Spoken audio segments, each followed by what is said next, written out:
Brent Martineau. You see him every day on CBS 47, Fox 30, Action Sports Jax. Austin Lane. He's a former Jag star and current MMA fighter. Broadcasting live from the Anna Jar and Levine studio. This is Action Sports Jax on ESPN 690 and ESPN690.com.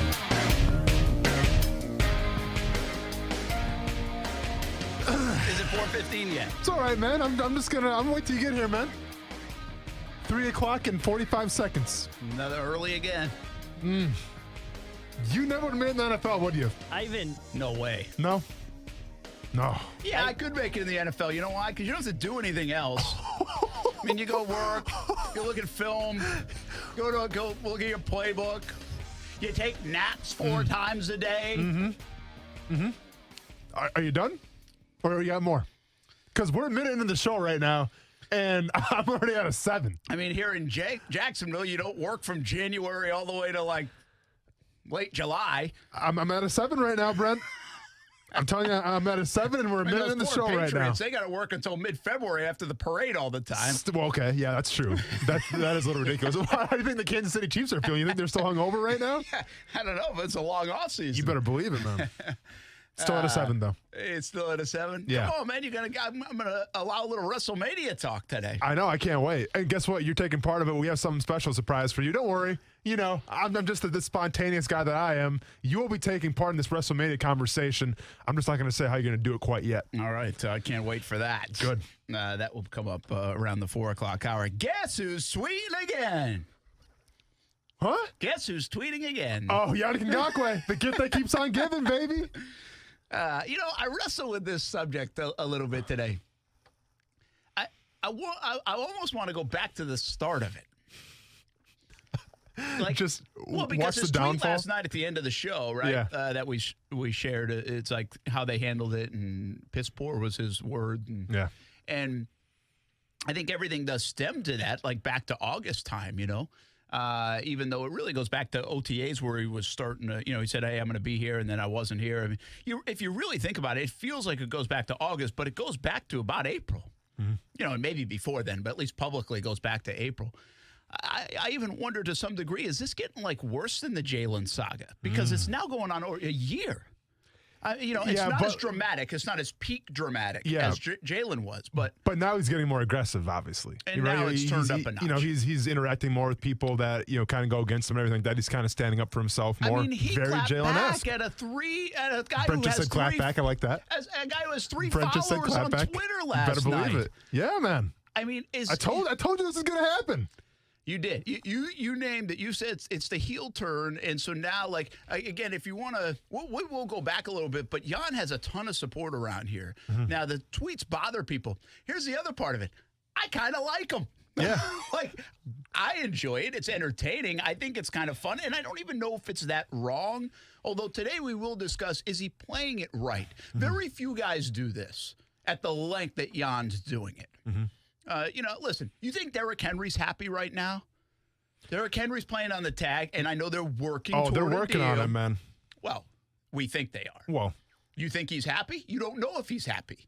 Okay, but I think they said both sides are working on it. We heard that from Yannick Ngakoue's camp in the Jacksonville Jaguars for about, 2 weeks, and then all of a sudden all communication was ceased, so it could be different here, Brent. But you get my point. Why don't more guys do it this way? Is this the right way to do it? Because this is a unique set of circumstances that we're talking about with Yannick Ngakoue. It's a little different, but we've seen it before in the league too. I mean, it's not like even Le'Veon Bell's frustration, I don't think, went to Twitter and social media on a daily basis.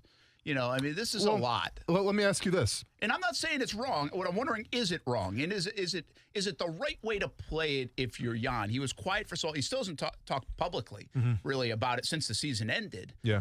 And why not do that then? Like, if you're going to go on social media, then come on the show or anyone's. But, we'd love to have you. But, why not talk about it?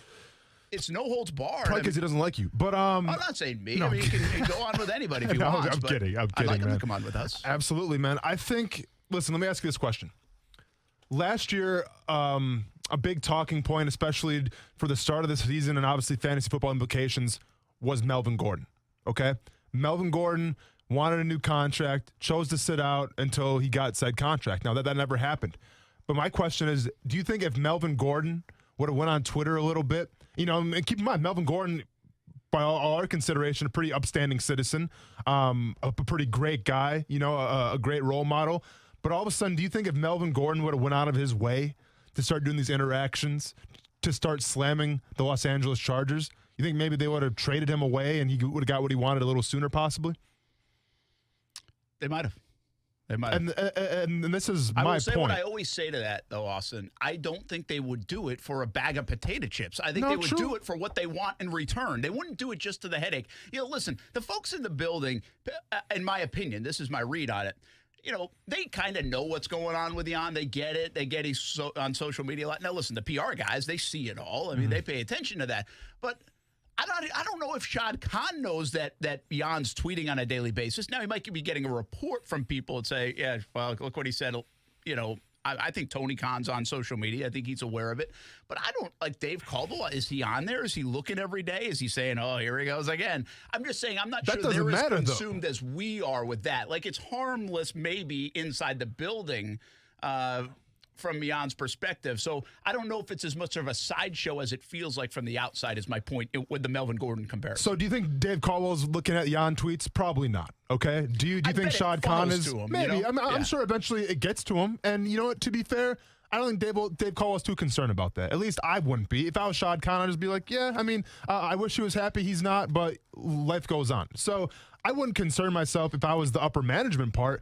But what I would do, especially if I'm in that locker room, is I would let it concern me. If you're a player in that locker room, this story's everywhere right now on ESPN, okay? The story's on CBS Sports. The story's on Bleacher Report, and name your news source for sports. This story's everywhere right now.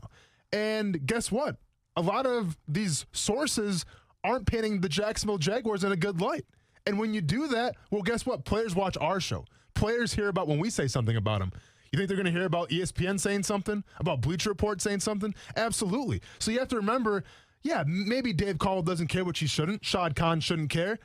But I guarantee those players in that locker room who right now have nothing better to do than probably go on their cell phones, go on social media, and see what the world's talking about. Well, it's Yannick Ngakoue. And it's painting the Jaguars, once again, in a bad light.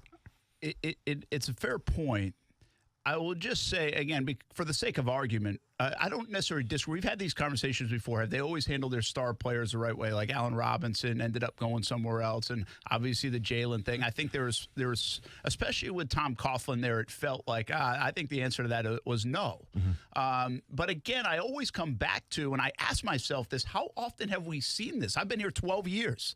I've been here every year Shad Khan has owned the team. Every year Dave Caldwell has been a part of the front office. Why don't we see this more if the Jaguars are as bad as, say, Jim Rome said today, or people are painting them to be? Why didn't A.J. Boye take a parting shot on his way out? He know nothing to the organization. Calais Campbell's going to show more. Because one could say A.J. Boye got what he wanted, Brent. And so did Calais Campbell. Why didn't he vocally say, I want to trade? I want to plaster it all over the place. Why didn't he do it that way? Maybe he didn't have to do it that way because he got what he wanted in then. Maybe if he requested a trade, he didn't get it, then maybe he comes out. Calais Campbell, we know he's one of the best dudes you're ever going to meet, okay? And the Jacksonville Jaguars thought the world of him.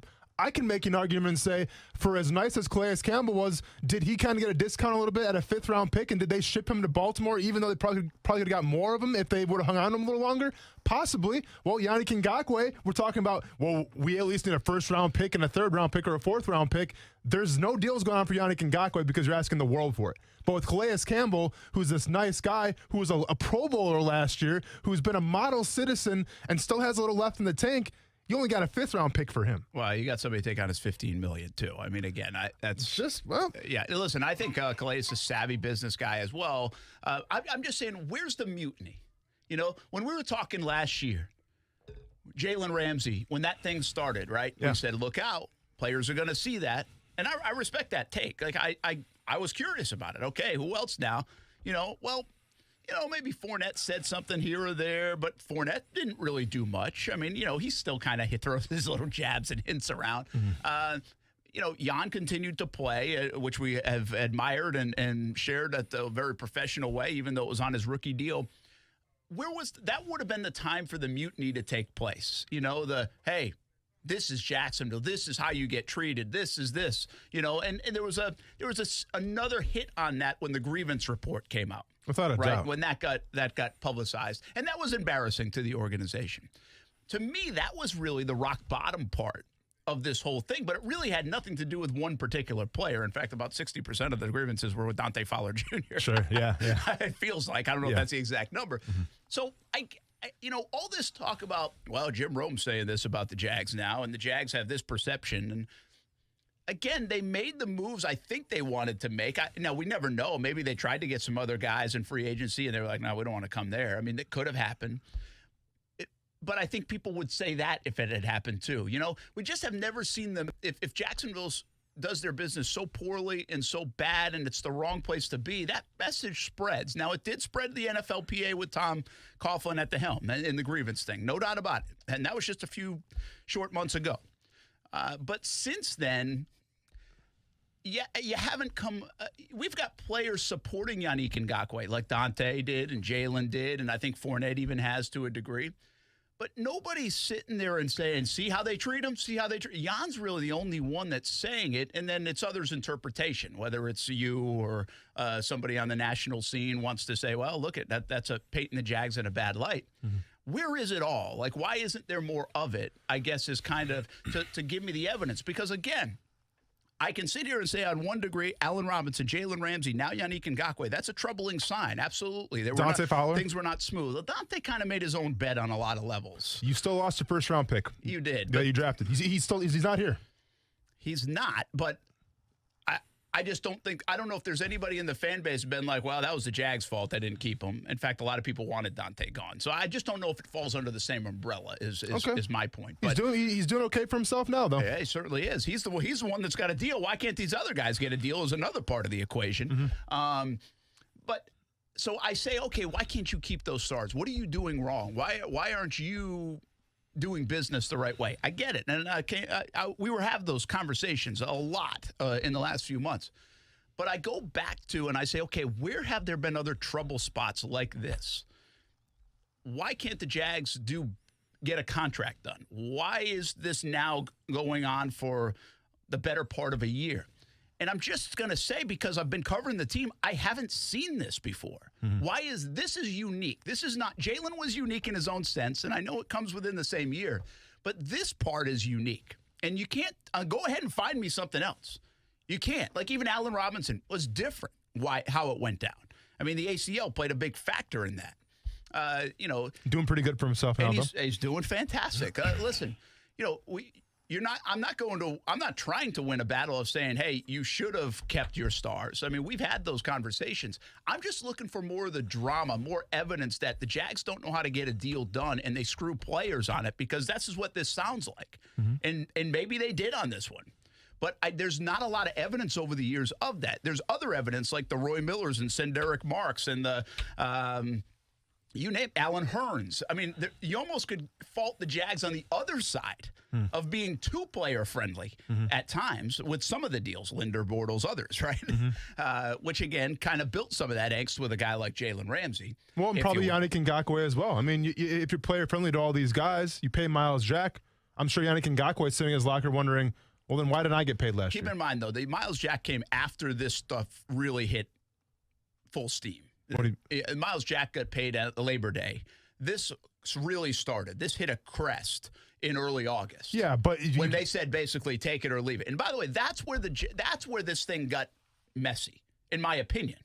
Is when you had some conversations and then it was basically take it or leave it. We're done. We're not doing this anymore. Like, we can't get anywhere. You guys, we either got to get a deal done now or we're not doing a deal here before the season's over. But let me ask you that: who does that though? Yeah, that's fair. That's who a fair just criticism. says, "Oh, you know what? We're going to give you an offer. You don't like it? All right, well, tough then. We're not going to talk anymore.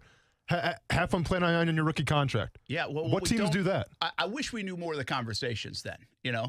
Brent, all I know is that they offered him a deal. They said no, and that was it. I mean, that's what we have to go off of. Maybe there was more conversations, but for my consideration, all I heard was Yannick Ngakoue's camp got offered a contract. It was too low. I think they maybe counter-offered, and boom, it was it. And then there was No talking whatsoever. Have fun in your rookie deal. Yeah, well, listen, I think I know enough Name about another, this. Okay, I go know ahead. enough about this, and it was more than that conversation. So, I mean, so then where are these rumors coming around saying that they ceased talking then? Well, they during did, training though. camp? Eventually, they ceased. Somewhere along the way. What I'm saying is it wasn't like two conversations and boom, hang up the phone.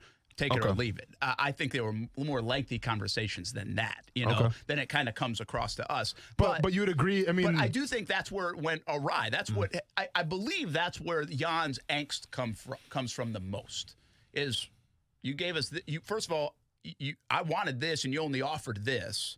And again, I've told everybody it a million times, it's not where it was reported. It wasn't $19 million. The money was... It wasn't as simple as that. Let's just say that. But that's fine. An organization says, hey, we'll give you this, but we want this. Well, that's part of negotiating. The shutting of the door is where this thing was like, whoa. What do you mean you take it or leave it? Mm-hmm. Don't press me into that corner.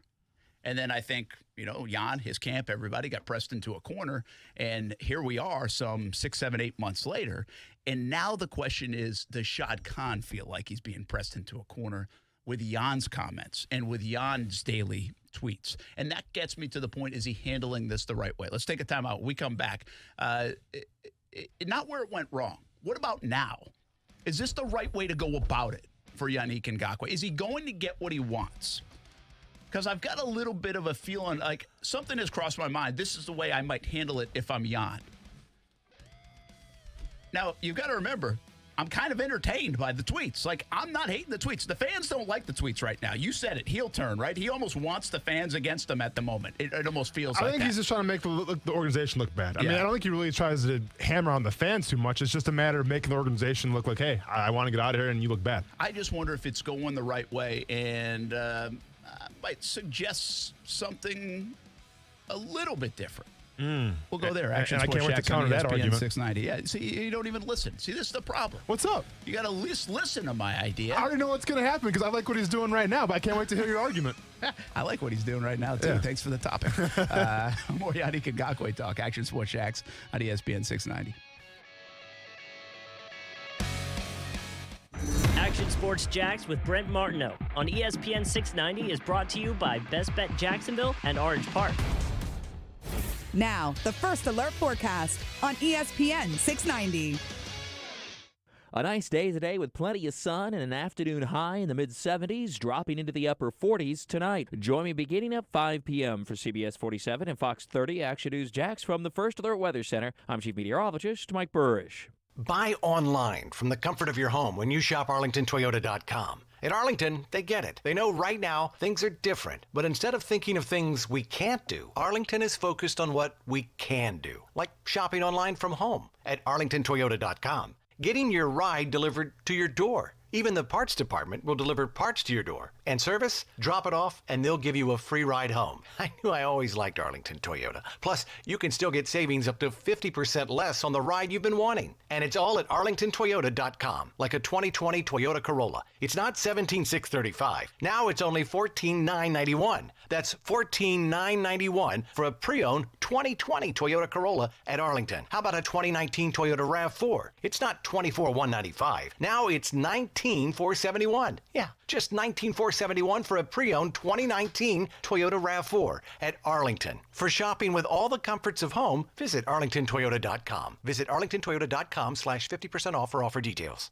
Hi, I'm attorney Robert Rubenstein, and this is Rubenstein's Rules for Personal Injury. Rule number 5, do not ignore your injuries. Right after an accident, most people don't realize how bad their injuries are. Injuries can get worse over time. Early medical treatment is crucial. Beware of clinics that treat only your neck and back. What about your knees, shoulders, head, and other injuries? Come see us. We'll talk about all your injuries and get you the compensation you deserve. Call Rubenstein Law at 1-800-FL-LEGAL. Offices in Jacksonville and throughout Florida.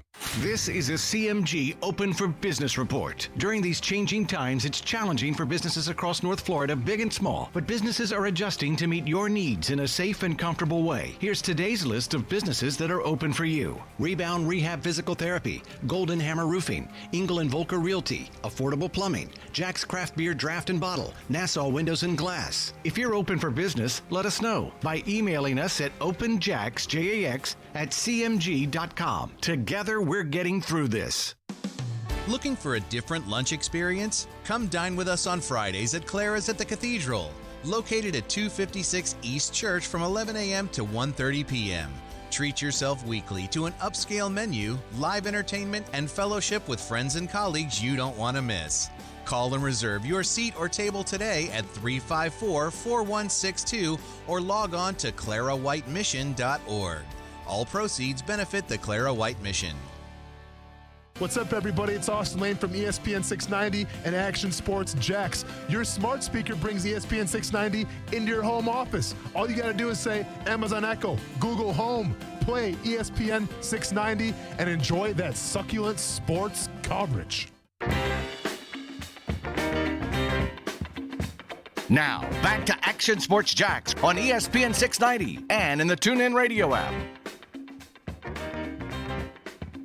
Interesting. Very, very interesting. You know, I didn't expect anything to happen. I expected to be a Jaguar for another year. So I was very surprised when the call came in. But I feel like it's a great opportunity. Obviously, my time in Jacksonville was special to me. You know, I really made a strong bond with the community and all my teammates and just the people in the organization. You know, have a great staff. And so it's bittersweet. But at the same time, Baltimore is a great opportunity for me. On the football field, it's very obvious. You know, I mean, the team is 14-2, young and talented, full of potential, and hopefully get over the hump and we can, go out there and host that Lombardi Trophy, a year from now.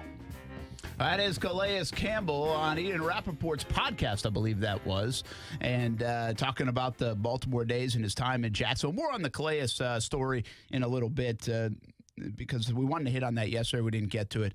So I want to talk a little bit about Calais and how it ended here, but also what's on the horizon for him. And man, what a good landing spot. I thought about this. Was like, could you find a better landing spot, than he did? Where else could he have gone that you'd be like, oh, that's a good fit for Calais Campbell? Yeah. And I'm not so sure there would have been many, will be my point. But we'll search around a little bit and see what Calais Campbell has left in the tank. Brent Martineau, Austin Lane, Coos here on a Thursday. Hope you're doing well. Hope everybody's families are doing well, staying safe, and get everything in order because midnight tonight it is, right? That's technically tomorrow, I think. 12:01. So 12:01. It goes into effect. Mm-hmm. What's a good terminology to use? It's not really a lockdown. Oh, safer at home. Safer at home. Yeah, that's a good way to do it. Safer at home unless you're essential. Yes. Like ESPN 690. Which we are. VIPs, baby. Did you print out your essential paper? I'm going to laminate it. Oh, I totally forgot to do that. That's a good thing to actually frame someday. I forgot about that. In a momentous time. Can you sign a copy for me? I think I was gonna Photoshop my name because it just says "to whom it may concern." So like 20, 30 years from now, when I'm old and forgot that I Photoshopped it, I'll think it was even cooler than it was. So like those emails are literally just like only if select people can get those things to print off. I don't know how many they give out. I don't know if there's a quote on them. Okay. It's I'm pretty sure it's they the just VIP. said, I mean, you're loving this. I love it, man. It's amazing what you can. Brent, I'm Batman. A title. I told you, I'm Batman. I know you're working on the video. I'm working on the video. Yes, absolutely. And you better, when I go to Publix tomorrow and there's a long line, I'm going to be late for work, I'm going to flash my Cox Media badge and cut in front of everybody because I'm an essential employee. I have to get to work on time, folks. Ratings will drop so fast. Listen, and I'm obviously just kidding about that. All right, let's stay on Yannick Ngakoue. Real quick, Kuz talked yesterday.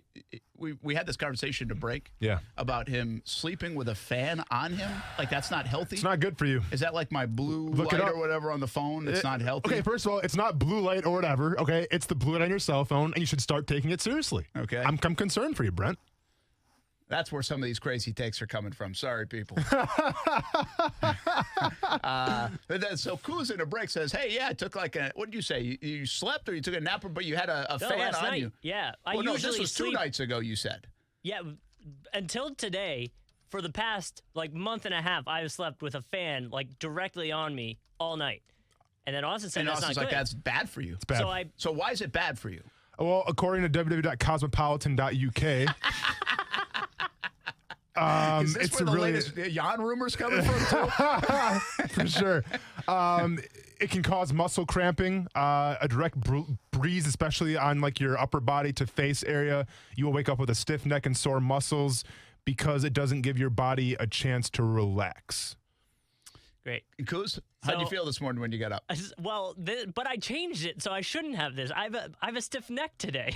Well, did you read any of the articles? Did you read any of the articles? I did no Don't do any research other than what so you told me. You're just going to go by what I took from a Cosmopolitan article on Yes. Google? Well, I assumed you had your sources. But no, so apparently... That just shows how mentally weak Kuz is, by exactly, the way. no kidding, man. No kidding, really man. hurt. Oh, I'm living rent-free in Kuz's headspace right now. But also, there's actually a medical thing from, it looks like... I don't know, it's a .edu, so take it with what you want. Okay. But it can cause, it's bad for allergies. It offers dry skin that can irritate your face. I can get that, yeah. Yeah, did you have skin irritation? No, but I can understand where that would come But from. you could one day. You don't want Maybe. that. Especially with the wedding coming But up, here's you know? the thing is I fixed it. Like, I switched it so last night it would only be on for 60 minutes. Yep. And then it would turn off. So I shouldn't have a stiff neck. Do you have sinus infections or a stuffed up nose usually? Honestly, no. Maybe. And do you have and then sore muscles as well. So there's a couple things. But like I said, just keep the fan on because I have to have a box fan at night or else I can't get to sleep. Yeah. But just don't put it on your face. Just put it farther away from your body. Why don't you just play Sounds of the Ocean? That too. Sounds of the ocean or like a rainforest? Yeah. Yeah. Maybe is that that'll what you work do? for you. I don't do that. No. That would have because really you don't surprised me if sleep. you said yes. You have like 4 hours a night. I will tell you this though, the beauty of the last couple, I think, knock on wood, I think the allergies are done. I was going to say, yeah. Because the last 2 nights of sleep, like I haven't woken up at all. I've been in like a coma, and it's been tremendous. Fantastic. But it's just, I think the season's done for me, so Good. I'm knocking on wood. Well, it's great to have you back, Brent. Yeah, very good. 100%. It took 3 months. Off the IR, finally. Welcome back. All right, so let's try to simplify this. I think there are so many angles. I think Jan's now in my head because I think about this all the time. Like I'm entertained. Dude, that's no way to live, I know. I think about it all the time because, you know, I really am. It's fascinating to me that it's played out this way for as long as it's played out. Mm-hmm. It's also a little bit fascinating to me that Jan is so vocal on social media about it. And again, I'm going to tell you this. I kind of like it. Like, I think it's cool. What we do in the media, see, and this is where I try not to be too hypocritical, and I probably am sometime, but I don't mean it because you say so much on the radio, right? Yep. But I hope I'm not, and I really try not to be. But this is the way we act with athletes, right? We were talking about actually interviews, I think, yesterday on the show. But we ask athletes, when we ask them a question, we would like them to answer it raw and honestly and genuinely. Of course. The canned cliche answer. Now, athletes become pretty good at that. Mm-hmm. And I get it in certain spots. Like, I respect it. It's just, but we ask them to be raw and genuine and how they feel. And then a lot of times when they are and they don't say what we want them to say or we want to hear, we rip them for it, right? And so it's just hypocrisy a lot of times. So that's why I find myself saying, you know what? Jan's telling everybody how he feels. And I mean, I'd like him to do that on Action Sports Jacks on ESPN 690, but at least he's letting us in. He's letting us in that window a little bit. I think that's... I'm enjoying seeing it, how he's like, I can kind of sense how Jan's feeling. Okay. I think, like, at least I can believe I am feeling that. Yeah. And so I think that's okay. Like, I don't mind that. And yeah, is there a little entertainment value? Does it give us some topics on the show sometimes? I mean, yeah, I guess it does that. But I'm being genuine with you. I'm saying I like the fact that he's willing to kind of spill it out there and let it out there instead of the cryptic stuff. So that's why I kind of like this. The cryptic stuff was fun, but this new wave of tweets, I think is kind of like, hey, he's telling you how he's feeling. I don't understand why fans are so like hating on it so much either. See, but you're missing a big point here, Brent, okay? Yes, Jan is saying exactly how he feels or so we think. But I think the reason why fans are kind of taken back a little bit, and number one, it could be the whole, comment with the where you talked about $18 million or whatever, like the money comment. And, people want to make the thing, well, we're living in hard times right now. Why is he talking about that?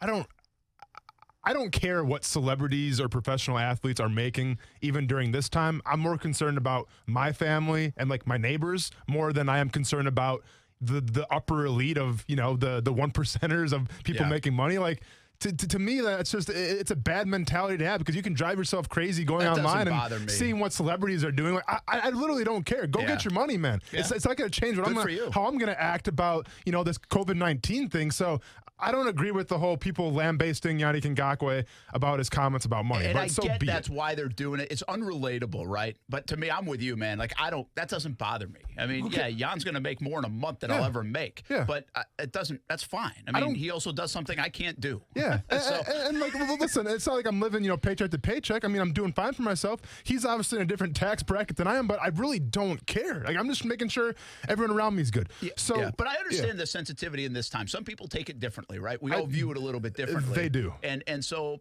I mean, he is exposing himself to the times right now. Yeah. So I think people are taken back by that a little bit, but I think people are also taken back because you said that you want to see who an athlete truly is, especially because it's one thing, like, an athlete can kind of be themselves when they're winning, when things are going great, right? Because they have a reason to celebrate. But usually if you interview an athlete after a loss or they're going through some kind of tough negotiations, well, then they maybe temper off a little bit and it's more of just like the generic stuff. Yannick Ngakoue is now doing the opposite. But I think where people get rubbed the wrong way a little bit is he's never shown this kind of behavior before. Okay, if we go back in time with the crystal ball and said, yeah, Jalen Ramsey did this, Jalen Ramsey did this, he did this, and then he was out of Jacksonville, I would have told you and been like, but of course, but of course, because that's who Jalen Ramsey is. Now with Yannick Ngakoue, if you would have told me he's going after fans a little bit, this and this and this, and I don't know the whole entire situation of you just tell me what's going on, I'm like, it doesn't sound like Yannick Ngakoue. But then when you start piecing together everything that he's been through and everything that's been going on with the organization and the contract negotiations and all that stuff, it makes sense to me, but it's not going to make sense to a lot of fans out there who only know him from, tweeting inspirational things on Twitter, tweeting the generic stuff, and all of a sudden he flips his script, he turns the record over, and now it's something new. Fans don't know how to react to that. Yeah, I think that's fair. That's fair. And you got to remember here, and I said this a little bit early on, fans love Jan. I do that show at Mellow Mushroom on Thursday nights, so we did it with Calais Campbell. I wonder if Calais will come back for that show. Maybe just on Thursdays. We'll fly him in. He's probably playing every Thursday. It is the Baltimore Ravens after all. True, prime time, baby. But a lot of people there ask, hey, when are you having him on the show? We did the Monday night show with Chris Conley over at Top Golf. Hey, can you get Jan? Can you get Jan? And I've heard down at when people call about season tickets or voice their displeasure or whatever, part of that phone call is often, when are you signing Jan? I mean, he more so than I really even thought. Like, I mean, I knew people liked Jan. I'm just trying to share with you that was the sentiment, a lot last year and heading into this offseason. And so people are on his side. Now, you also have to understand that social media is not everybody. Right, I always try to say this. Social media and the people that we see and interact with all the time, I don't know if that's 10%, 15%, 20%, but it's not everybody walking through Publix buying groceries, Good point. So you got to always remember that part of it. But now that's turning a little bit, right? You kind of joke it's the heel turn, especially with WrestleMania on the horizon. Mm-hmm. But is he willing to go there? Is he willing to go where Jalen went? And Jalen, it did change. I mean, it changed on a dime. A lot of people were ripping the organization for Jalen. And like, what are you doing? What are you doing? What in the world? This is our best player. I think we were like that for a while. And then, bam, it turned. Whether it was the back injury, whether it was the goofy press conference, whether it was Jalen being Jalen and not playing on Sundays. And there after a while, we just didn't see Jalen play. So it was hard to root for Jalen anymore if he wasn't going to play and put on the uniform. Yeah. So I don't know. I don't think it's that far with Jan, but you can certainly see a little bit of a turn here. And I know what you're saying. You're like, well, hey, this is his last gasp. It's kind of like, I don't know if it's a last gasp, but it's hey, organization, this is how you're treating me. I want to tell everybody, like you said, I'm going to put a bad look on the Jaguars until you get me out of here. Listen, I'm going to be that loud kid in class until you kick me out. He has one more bullet in the chamber that he can actually use. Okay, he's gone through all of them, trying to be a great guy, of trying to be a great teammate. And that's why I think also Jaguars fans actually resonate towards Yannick Ngakoue a little bit, right? Because if you're outside of Jacksonville and you go to Green Bay, you go to Minnesota, Baltimore, Chicago, wherever like that, and you go, can you pronounce this guy's name? Do you know who this guy is? 5 out of 10 of those people are going to be like, what? Yeah. Huh? Who's this guy? More people should know his name, but they don't. They don't. So I think, like, from that, and let's be honest, it's not like he's the most polarizing figure where he's doing all these crazy videos. He goes under the radar, he works hard, and he takes care of business. Exactly. So that's why I think Jaguars fans actually gravitated to him a little bit, right? Because Jacksonville, it's a blue-collar city, all right? Now, it's got a little bit of everything, but it's still a blue-collar city. And I think, Jacksonville kind of gets lost with the Miami sometimes. It gets lost with the Orlandos and even the Tampa Bays of, the big cities in Florida. So if anything, I think Jacksonville fans can relate to Yannick Ngakoue, right? This third-round pick that worked hard, that became a star in your city. So people feel like this is our guy. Hard hat, lunch pail guy. Exactly. Like, we saw him come up, and Yannick Ngakoue is our guy. Well, now all of a sudden they're starting to see this guy that was supposed to be ours, for all of eternity, the guy that we put all our chips in. Well, he's not happy. Yeah, purposely turning diva. Exactly. Yeah, exactly. And he doesn't want to be here anymore. And that's rubbing people the wrong way. So I guess it's sad that it had to come to this point. But at the same time, I'm not mad at what Yannick Ngakoue is doing because I completely get it. That's why I talked about he was going to do in the first place. Okay, so here's the thing, right? Is he doing it the right way, though, to get what he wants? And this is what I'm curious about. I want to hear your... And there's two-parter, right? I've got a suggestion that this is... Because of the way Jan does business, I almost thought... I'll share my suggestion first. If I was Jan, I wonder if the smart play here is... to kind of, cause maybe this is my attitude sometimes too, like I want to say, if I feel like you're screwing me, then I'm going to probably turn around and be like, well, I'm going to get you, sucker. That kind of attitude. Petty, But that's the best I can do on radio. So by the way, I would probably say it differently in a bar. Oh, I'd love to hear that. Oh, man. But so here's what I get it. I'm frustrated, right? A company's not giving me what I want. Mm-hmm. They've got control over me for another year. And I would be like, hey, get me out of here. Like, I want to be out of here. And you can even vocally say that on social media and whatever else and be like, I want to be out of here. I hope, like he did. Like, I thought that was a good play by Jan a few weeks back when he did that. That was right around free agency time. And remember, it was a Monday. And he said, I'm not signing here. I'm not playing here. And but then now I almost wonder if it's like, hey, fine. I'll take your $18 million. I'll take your $18 million, and I'm going to go get 15 sacks, and I'm going to go get what I want anyway. But that's after I take your $18 million. Yeah. Because right now, I don't want to play for you, but I know you sure as hell don't want to pay me $18 million the way I'm acting. Sure. So I'm going to go get your $18 million. Yeah. And so why? Because here's the thing. If he does it that way, do you think really the Jags want, like to your point, do you think the Jags want the unhappy player around, the guy that doesn't want to be here around? And do you think they really want to pay him $18 million? Probably not. Probably not. Even though if you go back on this thing, if everything was smooth, you'd be like, yeah, I want that guy. I want that guy. I want that guy. But under these situations, no team really wants to deal with those guys. You're right. And that's what you're getting to. And this might be a smart move by Jan. But they don't want to give up $18 million to a guy that doesn't want to be here. No employer wants to give up that kind of money to somebody who doesn't want to be there, even in the NFL, even in that kind of business. And so you're right. I would almost play it off like, hey, I asked you to get me out of here. I'd love for you to get me out of here. I don't want to be here. Listen, it didn't work out. And I haven't forgotten about that.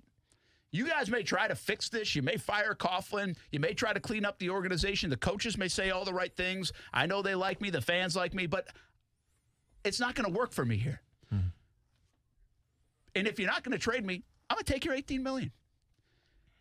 And that's it. Why can't you still – because, by the way, this is why I almost would say it that way. One, I think that might give you a better chance of getting out of here. And two, if you don't get out of here, and the reason I say a better chance, because I do believe, and I told you this a couple weeks ago, and I said it again yesterday, I don't think Shad Khan is always that jovial guy with a mustache that people see and picture. I think Shad Khan hears some of this stuff and says, you know what? I got $18 million, and I'm digging in, man. And I ain't getting rid of you unless I get something that I want, and it might be. And you're not getting the 2 1s and all that stuff. So I actually believe Shad Khan is probably sitting there on his Kismet somewhere or at his penthouse in Chicago or wherever and saying, really? You want to have a stare down? I'll stare down with you. And I'll eat the $18 million, and I'll make you play or not, and decide if you want to play at $1.2 million a week. Sure. So I think, and that's where this is headed anyway. And so he either gets his way by getting traded and just saying, you know what, I've told you I want out of here, but if you're not going to get me out of here, if you can't find a way to get me out of here, I'm going to have my arms open for $18 million because I know you don't want to pay a guy that doesn't want to be here, but here I am. Yeah. I'll do it, and then I'm going to go get rich next year anyway. Because you know what, man? The last part of this is that's how it's going to play out. If he doesn't get traded, I fully believe Yannick Ngakoue will play for $18 million in the fall. That's how it's playing out. You cannot convince me that he's not playing in the fall for $18 million. So I'm going to say this. The things you said, they're not wrong. I would come along with a lot of the things that you just debated. I agree. But 2 issues, though. Number 1, Yannick Ngakoue did what you just said he did it last year. Okay? When he wanted a new contract and they said no, he manned up, didn't make a big deal, and said, fine, I don't get a new contract. I'm going to play on my rookie deal. I'm going to bet on myself, and I'm going to give you the middle finger when I have a good season, and I'm going to be gone. See, you talk about this season taking the $18 million and being like, all right, see you guys later. Thanks for the money. Well, essentially, Brent, he did it last year without the money. He put his effort, his time, his heart, and his soul into last season for a rookie contract, okay? He did pretty well for himself. And now he's sitting here behind the 8 ball looking at the exact same thing again. Now it's more money, but it's essentially the exact same thing he had to do last year. That mentally, that's frustrating. It is frustrating. And frustrating even more so. I'll jump in, sorry to interrupt you, but frustrating even more so because the market is nowhere near what everybody thought it would be, whether it's for Clowney, Ngakoue, anybody else. Yep. It's not, and I think they have to. I think Jan would probably say, I think that's part of the frustration. It's like, where is this pass rusher market right now? Sure. I know, exactly. And I'd be frustrated as well. If I was Jim Cramer right now trying to sell stock on the pass rushing market, I'd be freaking out. I'd be throwing my chair on the TV saying, sell, sell, sell. So I agree with you there. And we talk about all the time with Yannick Ngakoue, obviously loyalty, pride. Those are big attributes in what he looks for, I think, on a team. And that loyalty and that pride, I think it's been tarnished, and it's unfixable at this point. But another thing that Yannick Ngakoue wants, and it's a thing that he's been preaching literally, I think, since, a year ago now, when those talks of the new contract started, it's a long-term deal. $18 million looks fantastic on paper. That's a lot of zeros, man. Mm-hmm. That can take care of your family for a long time, and it can take care of yourself for a long time. Don't get me wrong. If I had $18,000 extra, I would be pretty pumped. But from the standpoint of that long-term deal, okay, because once again, knock on wood, and I don't care if people think about Yannick Ngakoue, I never want to see a guy get hurt. I don't care how bad the guy is. I never risk injury on anybody. But you always got to keep in mind injuries happen in the NFL, okay? And if he was to come out on that franchise tag, heaven forbid he hurts himself, a major catastrophe, knee injury. I know you're going to say Allen Robinson. That was a special case, okay? Yeah, that was unusual. And every injury is different, Brent. And heaven forbid he's halfway through the season, he comes out, he hurts himself.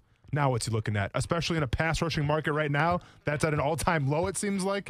The next season could be a nightmare and very detrimental to Yannick Ngakoue. So that's why I also believe that he's going to stand his ground a little bit, or at least as long as he can, just because he wants that long-term deal. He wants to be locked in for the long haul. Yeah, I guess the other thing, when you explain that, and you're right, he did this last year. Like everything I just said that he should maybe do this year, he did last year. But without the money. But did he do it prematurely? I mean, he did it with no leverage. Like coming up this next year, he'd have a hell of a lot more leverage because who's going to franchise tag you twice? Now they're going to put $26 million on the table or whatever it is? He had no leverage to really do it last year that way. So it started maybe too soon. Where now the Jags maybe are forcing him to say, all right, it's time to do it again. Sorry, there's a spider in here. Spider? Yeah. Nat, you all right over there? Yeah, there's a spider 6'6", 245 pounds, and a 1 centimeter spider wins the day. I'm going to throw him at you, don't worry. We'll be back. Action Sports Jacks on ESPN 690. It's the home of the Action Sports Jacks Dream 18, and it can be your home course as well. The Golf Club at Southampton in North St. Johns County, located off County Road 210, family owned and operated, and a fun course to play. The Golf Club at Southampton offers club membership programs starting at just $79. With its elite practice facility and player-friendly golf course design, it will be your gateway to a great time with the family or with your buddies. Become a member in 2020. For more information, call the Golf Club at Southampton at 904-287-PLAY. After a car accident, you can feel like you've lost control. I'm Eli Anajar from the law offices of Anajar & Levine. Our legal team can help you understand your options after an accident. We will file your claim and fight for the full compensation you deserve.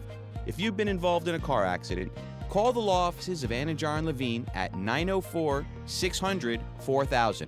That's 904-600-4000 for a free consultation. And take back control of your life.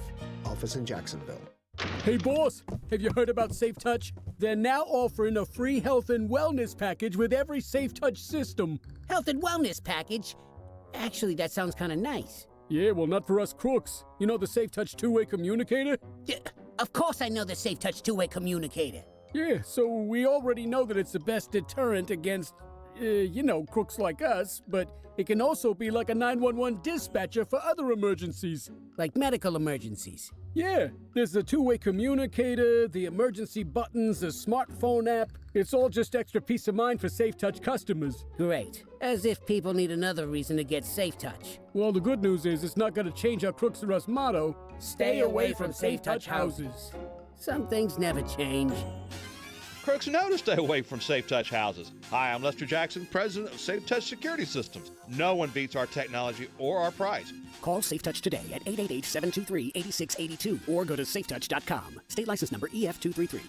Let's say you have ED, male impotence, or maybe you suffer from PE and can't satisfy your partner. If you have either or both of these embarrassing conditions, Prime Men's Medical Center has the solution. Meet Dr. Rabinski, a specialist in men's health. If you're experiencing ED or PE, Prime Men's Medical Center has custom blended medications designed just for you. There's no pain and no surgery. If you have diabetes, high blood pressure, or prostate issues, not a problem. If Viagra, Cialis, or Levitra have let you down, Prime Men's Medical Center has patients lasting 30, 60, 90 minutes or longer. You'll see results on your first visit guaranteed, or your visit is free. And best of all, it's affordable. For a private consultation with our highly skilled physicians, call 904-206-8105. We guarantee that you'll see results on your first visit, or there's no charge for your consult. Call Prime Men's Medical Center now at 904-206-8105. That's 904-206-8105. Every day, new information comes out about the coronavirus. At Action News Jax, we want you to know that we're on top of every new development. And every day, we're talking to experts, uncovering new information, and sharing what we're learning with you. I'm Action News Jax anchor Tanika Hughes. ActionNewsJax.com is filled with valuable information on the impacts to Florida and Georgia. Stay calm, stay with us, and stay informed. Action News Jax is local coverage you can count on. Hello, I'm Chuck Barnes. At Barnes & Cohen, we're pulling out all the stops to protect your health and ours. We have the latest software that enables our staff who are at high risk to work remotely without sacrificing first-class representation.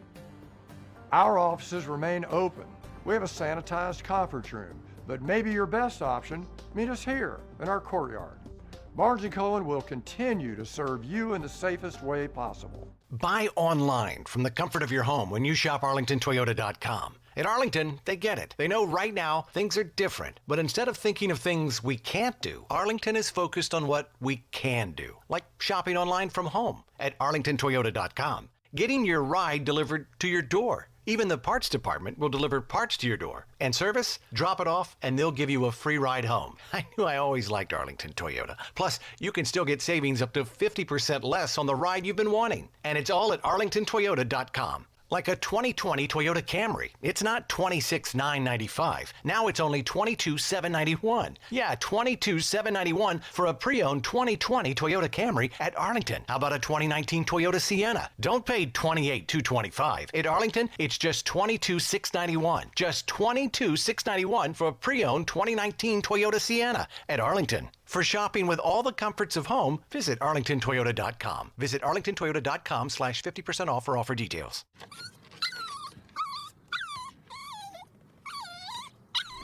After a long day, having my dogs meet me at the door with their silly smiles and wagging tails makes me happy. I want to keep that joy with me for years to come. That's why I trust Forever Vets Animal Hospital to keep my pets healthy. Forever Vets was voted 2019's Best Vet in Jacksonville Magazine's Readers Poll, and it's easy to see why. The affordable wellness plans are tailored to meet all of your pet's changing needs as they grow. Open 7 days a week, Forever Vet's friendly staff is available to treat you and your pet with care. They combine extended hours with online booking to allow you to give your pet quality care while accommodating your schedule. Go online to forevervets.com to find which of their 8 offices is nearest you. And don't forget the newest location in Riverside, Forever Vets Animal Hospital, keeping your pets happy and healthy forever. Hey, it's Coos from Action Sports Jacks on ESPN 690. Now, I know there's a ton of ways you can listen to the show, but did you know one of the ways is through a smart speaker? Yes, the Google Home, the Amazon Alexa. It's pretty easy to do. Just tell either of them to play ESPN 690. Try it out weekdays from 3 to 6 p.m., and you can listen to Action Sports Jacks.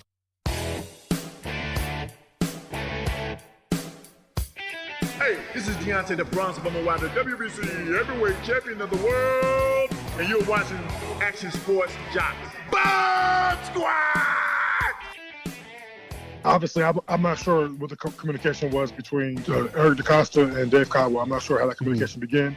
Caldwell told me afterwards that they were talking for a while, but I do know that he said there was some conversation during the Pro Bowl. After the Pro Bowl, I talked to my agent, every so often, and he called me after a while. So he was just like, stay by your phone. I'm hearing that they might trade you. I'm like, oh, okay. A couple of days later, it's like they agreed to trade you to the Baltimore Ravens. That is Calais Campbell. And by the way, those conversations, or at least the affinity for Campbell, which I think a lot of teams around the league would have, really did start at the Pro Bowl in January, because the Ravens staff was there. So, that's kind of when I think the courtship started. And I guess you got to be a little careful in how you phrase that, and if you're a player and GM and everybody else, because where does tampering come into play and all that stuff. But at the same time, it's like, well, you see somebody up close, you spend a couple days with them, and you can just say, hey, that's where we're like, this guy could be a part of us. There's nothing wrong with saying that. I mean, that's just part of it. I mean, you might play against a guy in the playoffs and be like, shoot, I saw that guy on tape. We want to go after him in March. There's no difference That's how the game works, man. So I thought that part was interesting, and it did come together, I think, relatively quickly. Even though that might have started back then, what I understand is the deal in like a real 48, maybe 72-hour window, and I'm really just projecting there, but just to give you a sense, Calais Campbell to the Ravens, the actual deal to get it done happened pretty swiftly. And that's probably not abnormal. But remember now, he was traded on Sunday prior to free agency, prior to the actual legal tampering. Or at least the reports came in. Yeah. I guess the actual, it didn't become official until a little bit later. We now know some things become official 2 weeks later. Can we get rid of the term tampering, by the way? No, it's fantastic. I love it. See, there's tampering. It's one of the great phrases in sports, legal tampering. But why is it all football? It's like tampering and then terminated. I remember Austin Lane got terminated from the Bears. Yeah, that's a little bit. Just say that I got let go. You don't have to act like Arnold Schwarzenegger came through the dang door and shot me in the face. Just let go. It's fine. Terminated? Would you rather have the transaction wire say fired, let go, released, or waived? Let go. Let go? Sometimes gotta let some stuff go. It's nice. It's nice and it's nice and casual. It's kind of like you're a dove. Released. Yeah, exactly. I was trying to put it into words like you gotta let something go, and sometimes it comes back. Yeah, exactly. A dove. I was a dove of the Chicago Bears. Yeah. John Fox sat me down. I'll never forget it. He's like, Austin, you're a dove, man. And sometimes we have to let you fly away and find a new nest. I'm like, thanks, John Fox. I appreciate it. I don't feel bad at all right now having to go back home. Thanks, man. And we shook hands, and that was that. Let go for sure, Brent. Just don't be like, in the transaction where I'd be like, the Jags got rid of Austin Lane. Yeah, man. Come on. Terminate. Terminate is the worst one. I catch myself all the time when I say, well, they got rid of it. That's an awful phrase. I don't think got rid of. Now, maybe Ramsey at the end was like, got rid of. Yeah. Well, let me try this quick. So, go ahead, Goose. No, this is kind of on that topic, but I've always had a problem, and Brent, maybe you'll be able to weigh in on why it's said like this a lot of times, but I've always had a problem with when a celebrity passes away, and it'll say like whoever dead.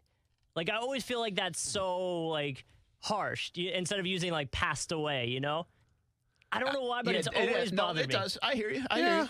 Yeah, I agree. There's only two ways to go there usually, right? Is Right. dead or You passed should away. know. Yeah. And that's Like died at the age of whatever. But even that. But How I hear you, man. How do you handle it in the news?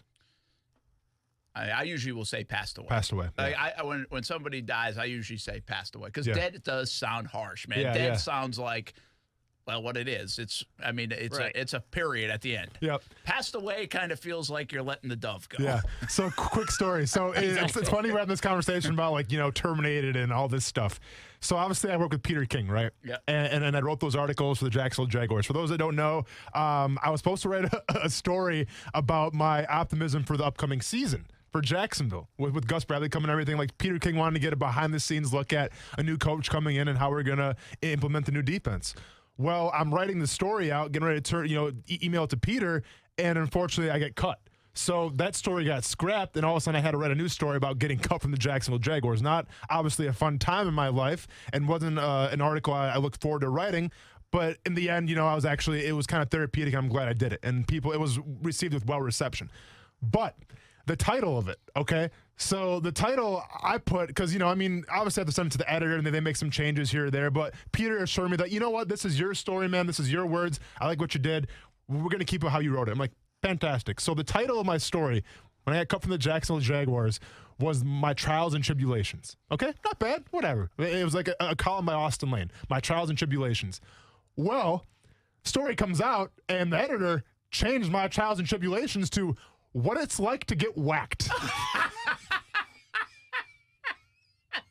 It's like to get whacked. That's straight out of Tiger King. Like I was sitting there at the restaurant, someone goes to the bathroom, a la, the Godfather comes back and boom, puts one right through my forehead. What it's like to get whacked. Come on, man. I was like, I remember reading it, I'm like, that's a little too aggressive, ain't it? But okay. Trials and Tribulations isn't that bad. We have Steven on the line. Let's get him in real quick before we break. Action Sports Jacks on ESPN 690. Sorry, we got off topic there a little bit. Steven, what's happening, man? Hope you're doing well today.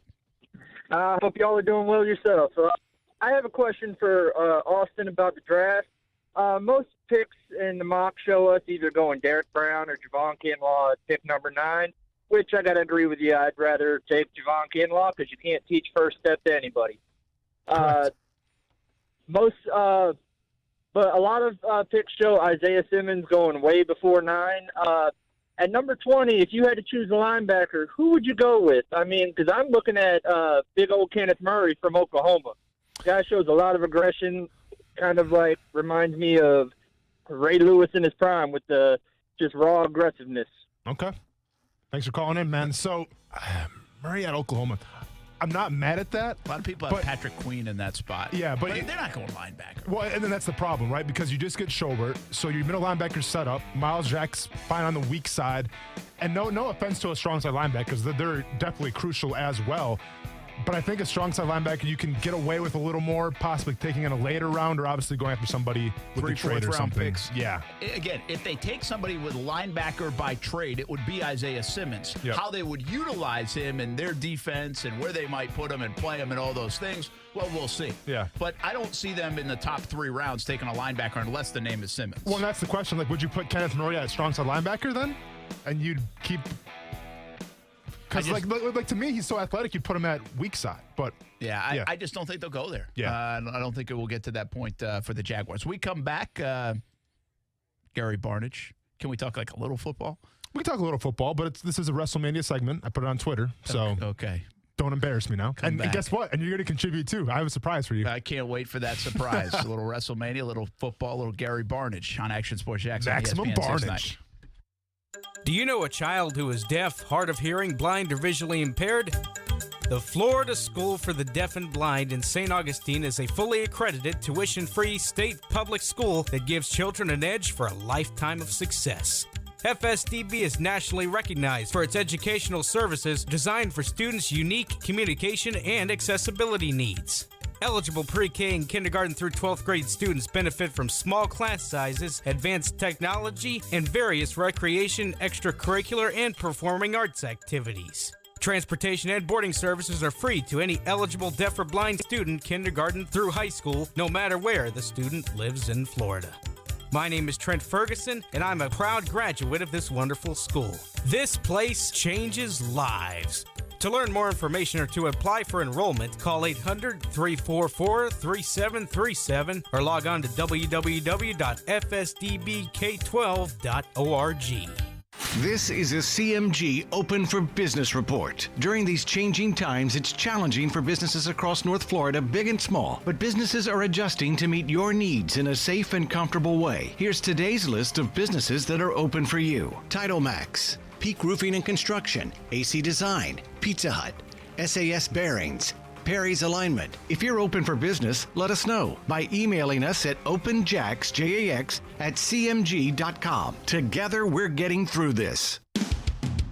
Hey, what's up, everybody? This is Austin Lane from Action Sports Jax. Thanks for making ESPN 690 the fastest growing sports station in Jacksonville. It was a lot of fun playing for the Jacksonville Jaguars for 3 years, and I'm having just the same amount of fun on the radio every single day with ESPN 690. So I'm reaching out to you to be part of our team and grow your business with ESPN 690. Give us a holler at 245-8732. That's 245-8732. We look forward to hearing from you and hope you join the team.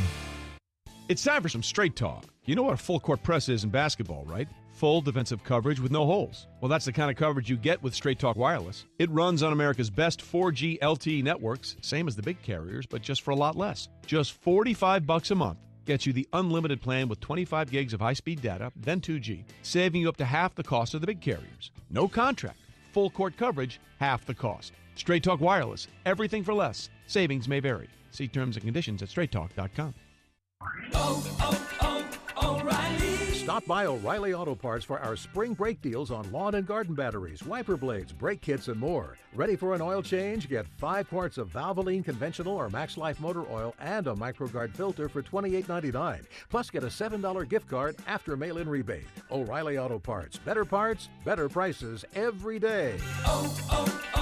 O'Reilly Auto Parts. Broadcasting live from the ESPN 690 Anajar and Levine studios. Anajar and Levine Accident Attorneys. Call 904-600-4000. That's 904-600-4000. ESPN 690. Jacksonville's home for ESPN Radio. WOKV Jacksonville. Listen live everywhere you go on ESPN690.com. ESPN 690, a Cox Media Group station. Brent Martineau. You see him every day on CBS 47, Fox 30, Action Sports Jax. Austin Lane. He's a former Jag star and current MMA fighter. Broadcasting live from the Anajar and Levine studio. This is Action Sports Jax on ESPN 690 and ESPN690.com. It's going to be a very, lucrative, CBA. A lot of people are going to make a lot of money. The PA is going to, benefit tremendously as a union. All the players as a whole are going to benefit. And there are a lot of things that help retired players in this package. No matter what, when you do a deal, there's going to be a lot of people unhappy, a lot of people who are extremely happy. But the goal is to help the most amount of people. Obviously, I feel like we could have got a lot more, but at the same time, this deal is very, very, it's an incredible deal. Hey, good take there from Calais Campbell on the new CBA. That's an interesting thing to hear a player say that, right? Yeah. An incredible deal. Yeah. And again, now, what's interesting is folks in Calais Campbell's tax bracket during this did not say stuff like that. The Aaron Rodgers of the world, right? I forget who else, but I mean, big money guys were basically saying, nah, I ain't doing it. Yeah. Calais Campbell's in that category. He's made $100 million in his career. And so he could hold out longer and longer. But it's interesting to hear him say it's an incredible deal. And I don't want to put words in Calais' mouth. Again, I have the utmost respect for Calais. I'm so biased when it comes to Campbell. But I think he's a guy that does think about that younger guy. I think he is a guy that thinks about the league minimum player. The player that's not making $15 million. I don't know Aaron Rodgers. I don't know some of those other guys that were adamantly against it, but I'm not sure they really care that much about those guys or not. They might, and I understand their positioning. Their positioning was, hey, the longer we hold out, the more we will get. I get it. That's what they think, and that's the case. And I think that's why they were saying no. But they also had hefty bank accounts to sit on, too, during that time if they wanted to sit out for 2 years. Yeah. So I appreciate Calais' thoughts on that because that's a big money guy saying it's an incredible deal. That, to me, gives it some pretty good context of, you know what?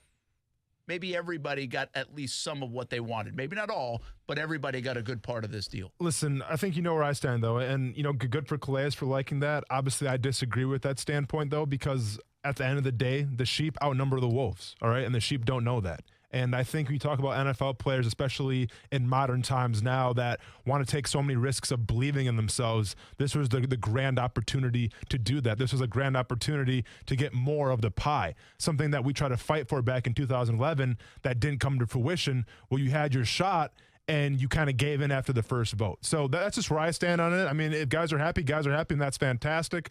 Good for them, but I just feel like you could have got more of the pie. Yeah, interesting. Good take. I think a lot of people will vary. That's why it was a pretty darn close vote. Absolutely. That's for sure. Brent Martineau, Austin Lane, Coos here on a Thursday edition of Action Sports Jacks on ESPN 690. And good to welcome in Gary Barnidge, former tight end of the, Cleveland Browns, one of the teams, Jacksonville. Resident Middleborough guy, really. Do you mind when people say Jacksonville, or do you gotta shout out to Clay County? I don't mind it, just because nobody knows where Middleburg is. So Jacksonville is the closest city. All right, man. We're gonna talk a little football, a little WrestleMania. Did you have tickets to go to WrestleMania? Would you have been there if you were allowed to be there? So it's funny because we actually talked about this on me and D'Angelo's podcast. We said if they wouldn't have closed it down, we still would have been there because we already paid our money and everything like that. And I would have got tested before I went to make sure I did not have it, so I would not be responsible for spreading anything. But I would have went. But that's why I'm glad they closed that option down so people can't go. And I think people still would have went. Well, it's a good call. And then I think it's called the Cinnamon and Sugar Podcast, if I'm not mistaken. Correct there, Gary? That is correct. I like that a lot. Now, if I come on sometime and talk wrestling, I mean, it could be like the Cinnamon, Sugar, and Turmeric, I guess, podcast, because something in the middle between cinnamon. Yeah, you've had turmeric. Is that a spice? It is a spice brand, a very spicy spice, and it's good for inflammation. Thanks for joining the program. I did not know that. Well, now you know, dude. Okay. All right, wait. What? Gary, did you know what that is? Gary knows what turmeric is. Are you kidding me? Gary, you don't know what turmeric is? Oh, it's an anti-inflammatory, man. Look into it. Gary and I start the segment right here, man. We are right here, right to start. We're tag teaming. Wait till we get your wrestling picks, and then we'll see who's really tag teaming. So, yeah, Gary, I mean, as you know, too, we talked about it a little bit. I saw it at All 8 Wrestling a few months back. I had tickets as well. Tomorrow, I plan on calling sick to this show. I was going to head to Tampa. It's going to have some ice-cold basic beverages with you at some kind of Tampa Bay kind of bar. Unfortunately, now, obviously, with everything going on, I'm stuck in the studio with Brent Martineau, who's constantly making fun of me for getting picked in the 5th round of the NFL draft. But needless to say, as they say, the show goes on, so we still can offer our WrestleMania breakdowns, our WrestleMania predictions, if you will. But let's be honest, it's going to be a crazy event because not only is it one day now, Brent, it is 2 nights of wrestling entertainment hosted by Rob Gronkowski. Gary, go ahead. Yeah, it's definitely going to be different. And he's giving you a hard time about being a 5th-round pick. I was a 5th-round pick, so we might have some problems. What's up, Brent? Well, I wasn't giving him. You want to tell me what you said yesterday? Yeah, I wasn't giving him the 5th round. I said the 5th round pick can be a crapshoot. There you go. And he thought I was talking about him. You said who are the Jaguars? Because I said sometimes you get Telvin Smith and sometimes you get. Couldn't name anybody else. He said Austin Lane. So what I could have said there, Gary, is sometimes you get Gary Barnidge. Yeah, there you go. Exactly. And Telvin sometimes Smith. You get. Okay, we're off to a good start, man. I'm at about a 9 right now, Brent. I'm at a 9. Take me through this. So what are they? There's no fans in WrestleMania. So, 2 nights now? I didn't realize that. So it's going to be 2 nights. It's going to be on the WWE Network. Obviously, if you've been following on ESPN, you know they've been kind of doing the old school replays of the past couple WrestleManias. Hey, Vince McMahon, still waiting for my WrestleMania refund. Feel free to send that anytime you want to. But so this year, we talked about it a little bit, Brent. It's hosted by Rob Gronkowski. And Gary, this is actually my first question to you right now. In terms of Rob Gronkowski hosting WrestleMania, how do you think he's going to do? And now I understand that this is one of your tight end, guys or whatever like that. I'm pretty stuck in my ways of how I think he's going to do, but I want to hear your opinion on it. Yeah, I honestly don't think he's going to do that good. Just the intro that he did the first time coming out wasn't very engaging. I didn't think they did a good job with it. I feel like, and for him going to wrestling, he walked away from football because of his body, and he's going to get into wrestling where there's more tear on your body, more work on your body. It just doesn't make sense to me in that sense. And I'm not truly sold he's a huge wrestling fan. Yeah, exactly. I know he has a buddy that wrestles, but I don't believe he's a true wrestling fan. I'm just going to be honest. It was the first time that I've actually turned off a WWE show when he came out and started, I guess, gyrating on the ring post. I had to turn it off, man. Like, it was so cringeworthy. I'm like, son, we have to watch something else for a little bit. Dad can't check this out. It was that cringeworthy. Yeah. Okay. But let me jump in here on Gronkowski because I'm going to do a little stereotypical type thing probably here. But Gronkowski comes across like he would be a monster wrestling fan. So does that help him, or is he not going to be able to fake it to make it with the diehard wrestling fans? Are they going to figure that out? So, to me, it's like the Tyson Fury effect, right? Like, they had Tyson Fury go against Braun Strowman in Saudi Arabia. The theory was that they wanted to get, the general audience, the big boxing fans, to kind of cross over to WWE. Now, some may have came along, and I think some of the diehard wrestling fans would say the Tyson Fury match was it was whatever. With Rob Gronkowski, yeah, exactly. With Rob Gronkowski, it's the same thing, right? Where he's that household name. The guy hosted New Year's Eve on Fox, okay? So people recognize him. And I think Vince McMahon, whoever's running the show, thinks that they can just bring in Rob Gronkowski, former New England Patriot, former Super Bowl champion, and people are going to tune in to watch it just because of, his resume. In my opinion, that's just not true. Gary, what do you think? No, I would agree. I don't think a wrestling fan really cares. They want people that can actually wrestle and put on a show. It's more than just sports entertainment to the wrestling community. They want to see good wrestling. They want to see a good story. They don't want just entertainment. They want actually more to it. And I think this is just for viewership purposes. All right. How much is it going to take away the no crowd stuff? I mean, how much is it? You guys have been watching the wrestling shows, whether it's AEW or WWE. SmackDown, Raw, yep, you got it. How much is it? How hard is it to watch? It's different, and this is where I think All Elite Wrestling has carved a niche for themselves and completely dominated the, SmackDown show and the Raw show, even, and NXT, obviously, because they're used to shooting these promo videos with nobody around, right? Like, if you watch Being the Lead on YouTube, like, this is what All Elite Wrestling does. You can tell from the WWE's perspective, they kind of caught him off guard a little bit. And I think it's kind of took a while to gain some traction. Now, they've gotten better. But overall, Brent, if you watch a WWE show, if you watch on Fox on primetime, a lot of it is just old matches that we've already seen. So you're not really progressing the stories that should be told to gear you up for WrestleMania. Gary, your thoughts? Yeah, I would agree with that. I would say when you watch AEW, they're playing into what a normal true wrestling fans are. Like, they're playing into like a house show. They're playing into like, you might have 1,000 people or 100 people show up and they don't care about it. They're still going to put on a good show. Like you said, with their promos, they're used to not having people around. And as in with WWE, they're used to everything. As you see, they copied AEW's camera location on their shows. Exactly. AEW had it perfect where they weren't showing fans. They were just showing the wrestling. And then the first WWE, they had it where the fans were showing, you saw the empty arena, and then they changed it to match AEW's because they saw how good AEW's looked. So I think they were definitely caught off guard for sure. And their whole thing is they had to build stories. Well, now they have no way of building stories because they're not doing the lead, all that kind of stuff on YouTube and all the promo stuff like AEW is. So they're behind the eight ball. That's why they're going to showing matches that have happened in the past versus actually progressing different things and putting characters in the highlight. That's why I think WrestleMania is going to be not as good as it could be because it is going to have no story development between all the characters. It just ended abruptly. Exactly. Like, Brent, imagine like this. Imagine you don't watch Game of Thrones. Imagine you actually watch Game of Thrones like everybody else for once. So imagine that you watch Game of Thrones, right? And like you watch, 6-7 seasons of it and you're excited for the season finale, right? Because that's the culmination of the show. Everyone's going to tune in. Well, all of a sudden you take away season 4 or 5, 6, and I'm going to tell you, watch the season finale, see what happens. Like, that's essentially where we're at right now with WrestleMania, right? Like, there hasn't been storytelling. They've just been replaying old matches. Hopefully that tells a story, but it doesn't really do that. So keep this in mind for our predictions now, because in my opinion, this is the hardest WrestleMania to ever call because we don't really know where it's going to go from here. Let me ask you one more thing, Gary. Then you guys can rock on with some you're predictions. you're in this too. Don't worry. Okay, I have a surprise. I can't wait. I have a surprise. This is going to be good. Yeah. By the way, I will ask you a couple football questions in a little bit too. Why didn't they just postpone this? Why did they need? I mean, could they have figured out what? I shouldn't say why. I understand it. There's writing that goes on, and it's you kind of do lead up to it, even though you guys are saying there's not as much storytelling leading up. But there's still been some build up to WrestleMania. Do you think they could have? Could they have figured out a way to postpone their Super Bowl, their biggest event, to maybe hold it off until we can get fans there, and they could maybe develop even more stories, or would it have been too difficult, Gary? No, I definitely think they could have. I think they should have. The only thing I think they're worried is there's no idea when this is all going to end, and they don't want to have a year without having a WrestleMania. That's why I think they went ahead with it, and they want to be the only thing that's on TV and everybody can see.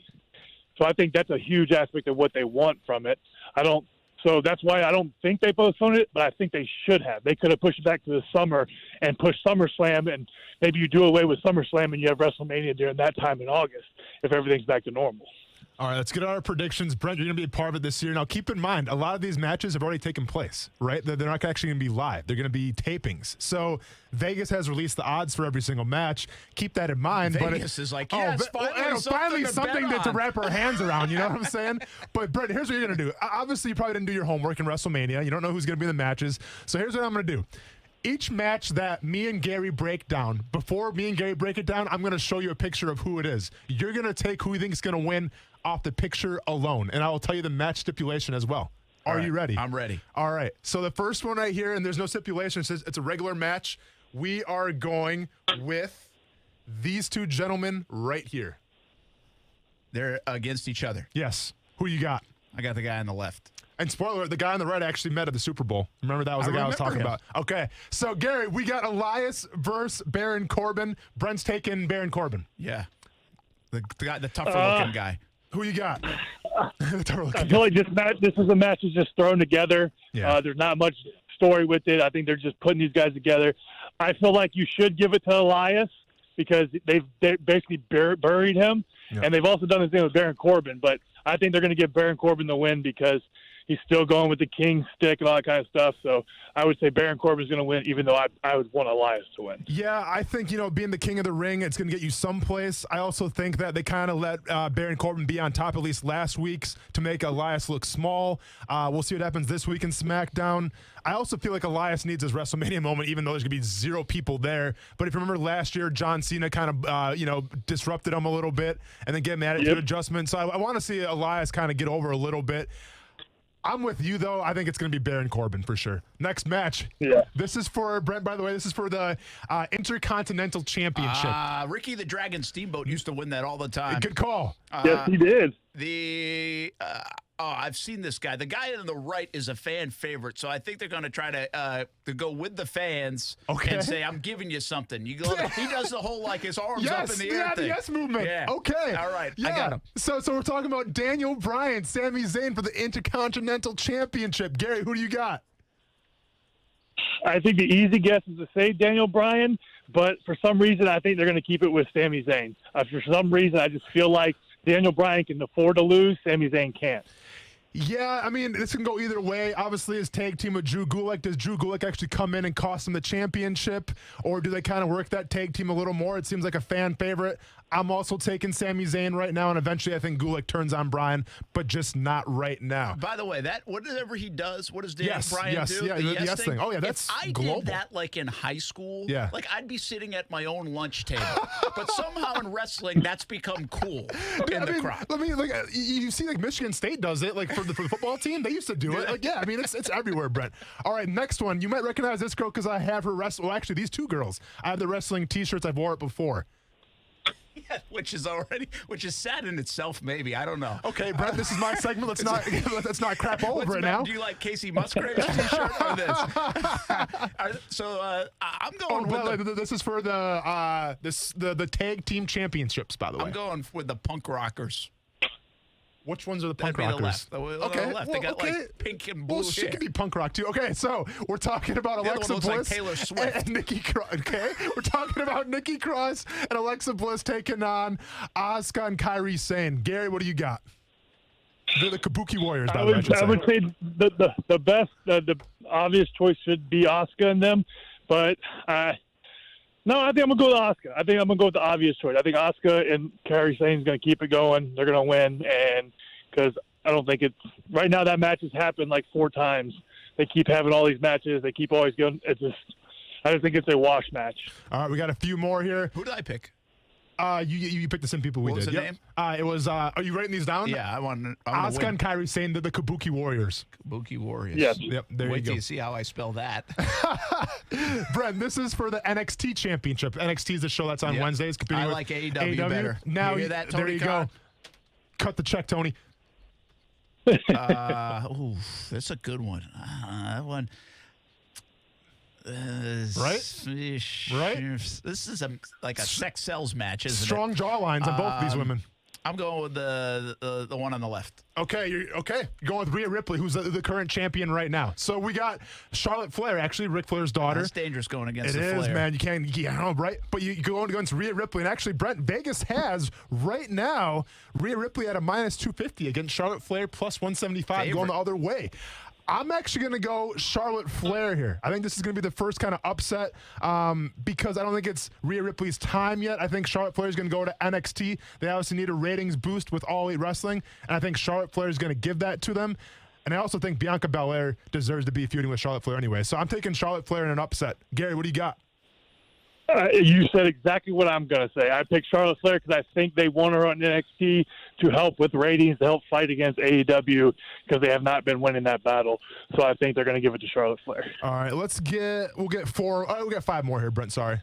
And I know we're going over time here, but it is what it is. So for this next one, Brent, this Your is segment. This is going to be my favorite match tonight. I want to ask can Gary already if tell. he's got more time on Gary, his hands. you got time, man? You good? Yeah, we're good. My man. Okay. So this next one, quarantine life. So this next one, Brent, this is going to be my pick for match of the night. This is a Firefly Funhouse match, by the way. Never heard of that. All right. What you got? Nobody has. I mean, how can you not go with Cena? Okay. John Cena coming in at plus 200 right now as an underdog, by the way. You better believe it. Cena lose? Yeah, so I'm taking the Fiend, and then there's a story behind this whole match right here. So a couple years ago, John Cena wrestles Bray Wyatt when he was, hot. He's one of the best wrestlers, and essentially he beats him, he buries him, and truth be, and I say bury like as in he kind of ruined his character a little bit, and Bray Wyatt lost all credibility. I was upset with how they did Bray Wyatt, or the Fiend, if you want to call him that, against Goldberg. They made Goldberg beat the Fiend, who's supposed to be unstoppable. I think the Fiend gets revenge here against John Cena. I think the Fiend wins pretty decisively. I'm going to say the same exact thing. The way they dealt with the Fiend losing to Goldberg in such an easy manner was disappointing, and they couldn't even get the match they wanted because of everything that's going on now. So we'll get to that later, obviously. Yes, but we I'm will. going to say the Fiend's going to dominate that match. All right, You guys really should think about seeing if Tony Khan will hire you as writers. Now we're talking. Well, and if you want to get into it real quick. So, Gary, I would have had Bray Wyatt come out and not the Fiend wrestle Goldberg. That way, Bray Wyatt gets beat, but the Fiend's still unstoppable. That's what I would have done. I would agree with that because you just hyped him up and made him come jumped out of every special move from everybody, never stayed down, and then you have Goldberg dominate him in 2 minutes and 20 seconds. That is ridiculous. I really can't wait to copy and paste this to Tony Khan's Twitter handle, and then we're going to get jobs out of this. Gosh, I can't You wait. better copy and paste it to every Twitter handle. We will, man. Don't worry. We're going to get the views. We're going to get the views. All right, man. Real quick. This is a graveyard match, by the way. Is that the Undertaker? Again, no one knows what that is. No one knows what that is, by the way. The Undertaker's still going? That's the Undertaker, by the way. Is that like the Undertaker's son, or how old is the Undertaker, man? The Undertaker's old, and that is not his son, but I can see the comparison in this picture. Undertaker is this is a father and son match right here, yes. AJ Styles, that's a pretty big name in the wrestling world, right? It is. I'm going to go Styles in an upset. Wow. Okay. Styles, by the way, coming in. Write this down, Brent, at a plus 350. Oof. Cash those checks right now if you got them. I'm taking the Undertaker, obviously, because I'm thinking why the Undertaker not? might retire. Yeah. He kind of needs to, but I'm taking the Undertaker. Gary? I'm taking Undertaker as well. I think it's going to be a better match than people think because AJ Styles can wrestle with anybody and make it a great match. He's very similar to Heartbreak Kid in the way that they can make everybody look great, even no matter how age is or anything. All right, let's get through these last couple here real fast. This is Guy on the left. This is easy, Brent. This is a Falls Count Anywhere match, I believe. Yeah. Guy on the left. Yeah, Randy Orton, though. That's another name I know. Are you right? Yeah. I'm still going guy on the left. Guy on the left. Edge comes back after like 6 or 7 or 9 years from a neck injury. I'm taking Edge as well. Gary? Edge, he's not going to come back and lose. I just don't see them bringing him back and him losing. All right, Brent, there's not a picture for this one, I don't believe, because Give me the it's names. been changed. Well, okay, here we go. This is supposed to be Roman Reigns, right? And we talked about it, how he's, So his it was replacement. Goldberg versus Reigns? Yeah. So now his replacement's going to be a guy by the name of Braun Strowman. Yeah, Strowman. Yeah, you know him. Yeah, all right. Not the pitcher Marcus Strowman. No, Strowman. not from Mark like the Blue Jays or something. No. And this is for the. By the way, this is for the SmackDown title, I believe. I'm gonna go Goldberg. This one can go either way. I'm taking Goldberg as well. They haven't done anything with Braun Strowman. He kind of lost the belt to Sami Zayn, and now you're going to have him beat Goldberg. I think the plan was for Roman Reigns to beat Goldberg, obviously have his WrestleMania moment, but unfortunately there's no crowd there, so might as well keep it on Goldberg and keep riding it out. Yeah, they're definitely going to give it to Goldberg. They're going to try and set Goldberg up for Reigns at SummerSlam, be my guess, which nobody wants that match again anyways. It's a terrible matchup. Everybody knows who's going to win. Yeah. I just don't understand it. Yeah. All right, last two here, Brent. You don't have to look at the Gary, names. by the way, since we're on that topic, what do you think about the feud of Reigns and McMahon? I see you, Brent. So essentially what he's talking about is the fact that obviously he's coming off leukemia, and him and Vince McMahon kind of feuding right now over that. I don't. This is stupid because they know he's dealing with what he's dealing with. He's coming back from it. He always comes back. He's been great with it. Like he's been a company man for you. Let him do what he needs to do. Yeah, and of course, if he's not doing it because of the COVID-19, exactly right now, be susceptible for that. All right, last two, Brent. This one could go either way, I feel like. So yeah, this is for Becky Lynch is the star, man. She is the star, Brent. And she's redhead. She's redhead. So I favor redheads. Kids are redheads. So you're taking Becky Lynch for the title. I'm taking Shayna Baszler, by the way, but Becky Lynch plus 120 underdog. I'm taking Shayna Baszler here. I think that, might as well have her win now. She's the heel. You don't need a crowd reaction. Let Becky build up the momentum, obviously, when she loses the belt for SummerSlam, and she can come back in a big way. But I think actually Becky Lynch loses this belt here to Shayna Baszler, especially after Shayna Baszler in the Elimination Chamber. They made her godlike, so you can't stop her now. Well, you say that, but they just did that with the Fiend too. That's a good so point. You never know what That's they're a good going to point. do. Yeah. But again, I think what they're going to do, I think they're going to have Becky lose, and then Becky's going to challenge her again at SummerSlam and possibly win it back. So that way you can get the more momentum because she's starting to die off in the fans. Plus, now you don't have fans now, so there's nobody for them to cheer for, like you said. Yeah. The villain can win, and there's no issues. Gosh, I'm telling you, these scripts are written. You guys predict like right along the same lines. Tony Khan, let's go, man. I mean, somebody step out of the box here. To Tony Khan, let's go, man. All right, this is the last matchup. Brent, you should recognize at least one of these guys. This is for the Universal Championship, by the way. I'll go with Brock. You're going with Brock Lesnar? And Brock Lesnar is coming in right now. Yeah, they didn't actually post the odds of this one for some. Actually, yeah, they did. I'm sorry. No line for it. Brock Lesnar coming out at plus 275, going against Drew McIntyre, who's the favorite at minus 400. I'm with you, Brent Martineau. Yeah. I'm taking Brock Lesnar as the underdog because it's the WWE and they love them some Brock Lesnar. Yes, Drew McIntyre is he is the cash cow, if you will. He is the future of the company. Vince McMahon loves him. I recall last year for our segment with Gary Barnidge, I think Gary Barnidge had Drew McIntyre actually beating Roman Reigns because of how much Vince loves Drew McIntyre. I think Drew McIntyre's time will come, but it's going to be in front of a crowd, in front of a live audience, so he can really cherish that moment. I got Brock Lesnar winning this one. Yeah, I like your thoughts, but I'm going with McIntyre. I think they're going to give it to him. and then they'll have a rematch at SummerSlam, and McIntyre wins again in front of a crowd. So then he gets the double push. I like and Brock Lesnar feuds with somebody else. Maybe he feuds with Reigns once he wins the title. And again, they do that all over again because that's what they love to recycle those. Man, Better believe it. You guys are fantastic. That was well done. Yep. Now, is there? You can't even have like a party for WrestleMania. I mean, it's like a quarantine party. So, do you have to go watch in like your own room in your house, or are family invited? Like, I think Austin watches with his kid. So yeah. I just actually watch on my computer or my iPad or whatever. Maybe the TV will depends on where I'm at, what I'm doing. My dad usually watches in his room, so hey, it's just we just watch it on our own. That's awesome. Well, usually we have like a giant WrestleMania party, and this year now they want to obviously have like a group chat kind of thing, like on Zoom. Was it called Zoom, right? Zoom, yeah. Well, Yep. dude, I don't say like I do bad with like group text messages. All right? I can't stand group text messages. I get anxiety from them. The last thing I want to do is watch WrestleMania with drinks involved with like 10 other guys in a Zoom chat room. So it'd probably just be me and my son watching it ourselves on a TV. Yeah, it's simpler that way. It is simpler Gary that way. Barnidge with us, by the way, out of Middleburg, right here in the Jacksonville area. Played for the Carolina Panthers, played for the Cleveland Browns at the tight end position. Gary, let me ask you a couple quick football ones, then we'll let you go. If I'm not mistaken, Cam Newton's rookie year, you were with Carolina, but I think you were injured that season, so you really, from a regular season standpoint, didn't play with him. Are you surprised Cam, first of all, is no longer in Carolina, and secondly, still without a job? In all honesty, I'm not, just because I know how the business works. I've seen it firsthand. The business doesn't really care, so they're rebuilding in Carolina. So I can understand why they're going to get rid of him, because for one, they don't know how healthy he's going to be. He's been hurt the last 2-3 years, which is unfortunate. I know he's trying to push through it for the team, so he's trying to help the team. But then they're going a whole different route.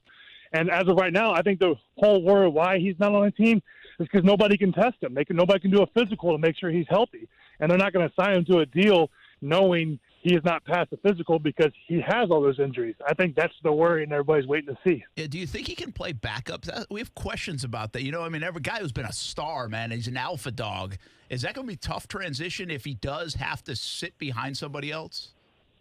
I don't think he would want to do that initially, but I think if that comes down to it, I think he would buy into it, and he would be ready, and you would see him practicing like he's a starter, wanting to play, showing that he could be the starter, and then eventually overtake the starter depending on where he went, because I think he has that type of drive in him.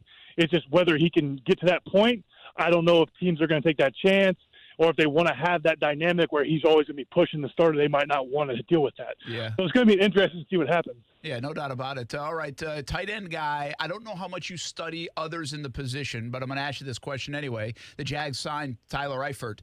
Obviously has had injury concerns, but when he's healthy, he's a very talented tight end, and the Jags need help in the tight end room. Did you ever watch tape on Eifert? What do you like about his game, and how good of an addition could this potentially be for the Jags?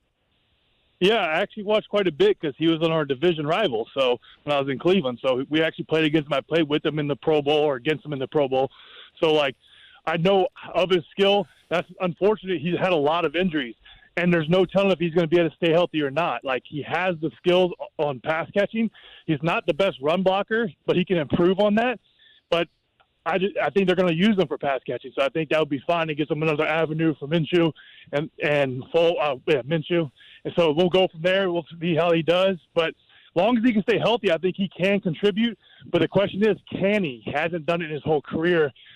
It's a big amount of money you're putting out towards him for somebody who hasn't really played a full season in forever. Gary, and you said it, the ability to be a run-blocking tight end, and it's kind of a dying breed now, right? Because it's all about getting the touchdowns, getting the receptions. In your eyes, because, you're the dual guy. You blocked, and you obviously caught receptions as well. What is it about run blocking that's been so hard for tight ends, it seems like? Is it more just a lack of want to? Is it just a lack of strength and more just speed? What makes a great blocking tight end, I guess? Well, I think a lot of it is the coaching, because a lot of coaches aren't forcing their pass receiving tight ends to block. So they're not really learning it, and they're not learning the proper techniques, and they're not working on it as much as they are the routes and all that kind of stuff. So I think a lot of it comes to the coaching. Yeah, they're going to graze through it. They're not going to do a ton of it. But like they always bring in a second guy. That's the guy that does all the run blocking while this guy's running routes. So I think that's where it's getting nowadays is they're not asking the guys that are running the routes to run block because it is a whole different mentality to be able to switch it on from blocking 3 plays in a row to run out in the pass and then come back and block again. That's a whole different mentality, which I think you're seeing from George Kittle because he does that. He's one of the guys. He's one of the few guys that do that. Zach Ertz is another. He runs block as well. So I think there's not as many as there should be and could be, but I think a lot of it comes to the coaching. They're not asking those guys to be run blockers. Well, and in my opinion, doesn't that kind of put your offense in a hole a little bit? Because I remember when we were game planning against guys, right? And sometimes we'd face these, these blocking tight ends. You'd see these receiving tight ends. Obviously, there's going to be a strong side where the blocking tight end is. So maybe like 8 times out of 10, they're going to run to the strong side tight end. So I think that if you pigeonhole yourselves and you have a receiving tight end who doesn't really run block that well, and then you have a bona fide run blocking tight end, you always run to that side. Doesn't that kind of tip the defense off a little bit and put your offense at a giant disadvantage? Yeah, it definitely does. But somehow teams are still doing it, and defenses aren't picking up on it as much. And then that's when they hit them with the counter or they hit them with the run to the weak side, and then they catch the defense off guard because they're overplaying. And then I think that's what the offensive coaches are trying to do. They're trying to catch you overplaying something so that way they can hit it back. Because all they need to ask the guys, hey, block him for 1 second. That's all we need. Just get in his way. Don't get knocked down. And that's all.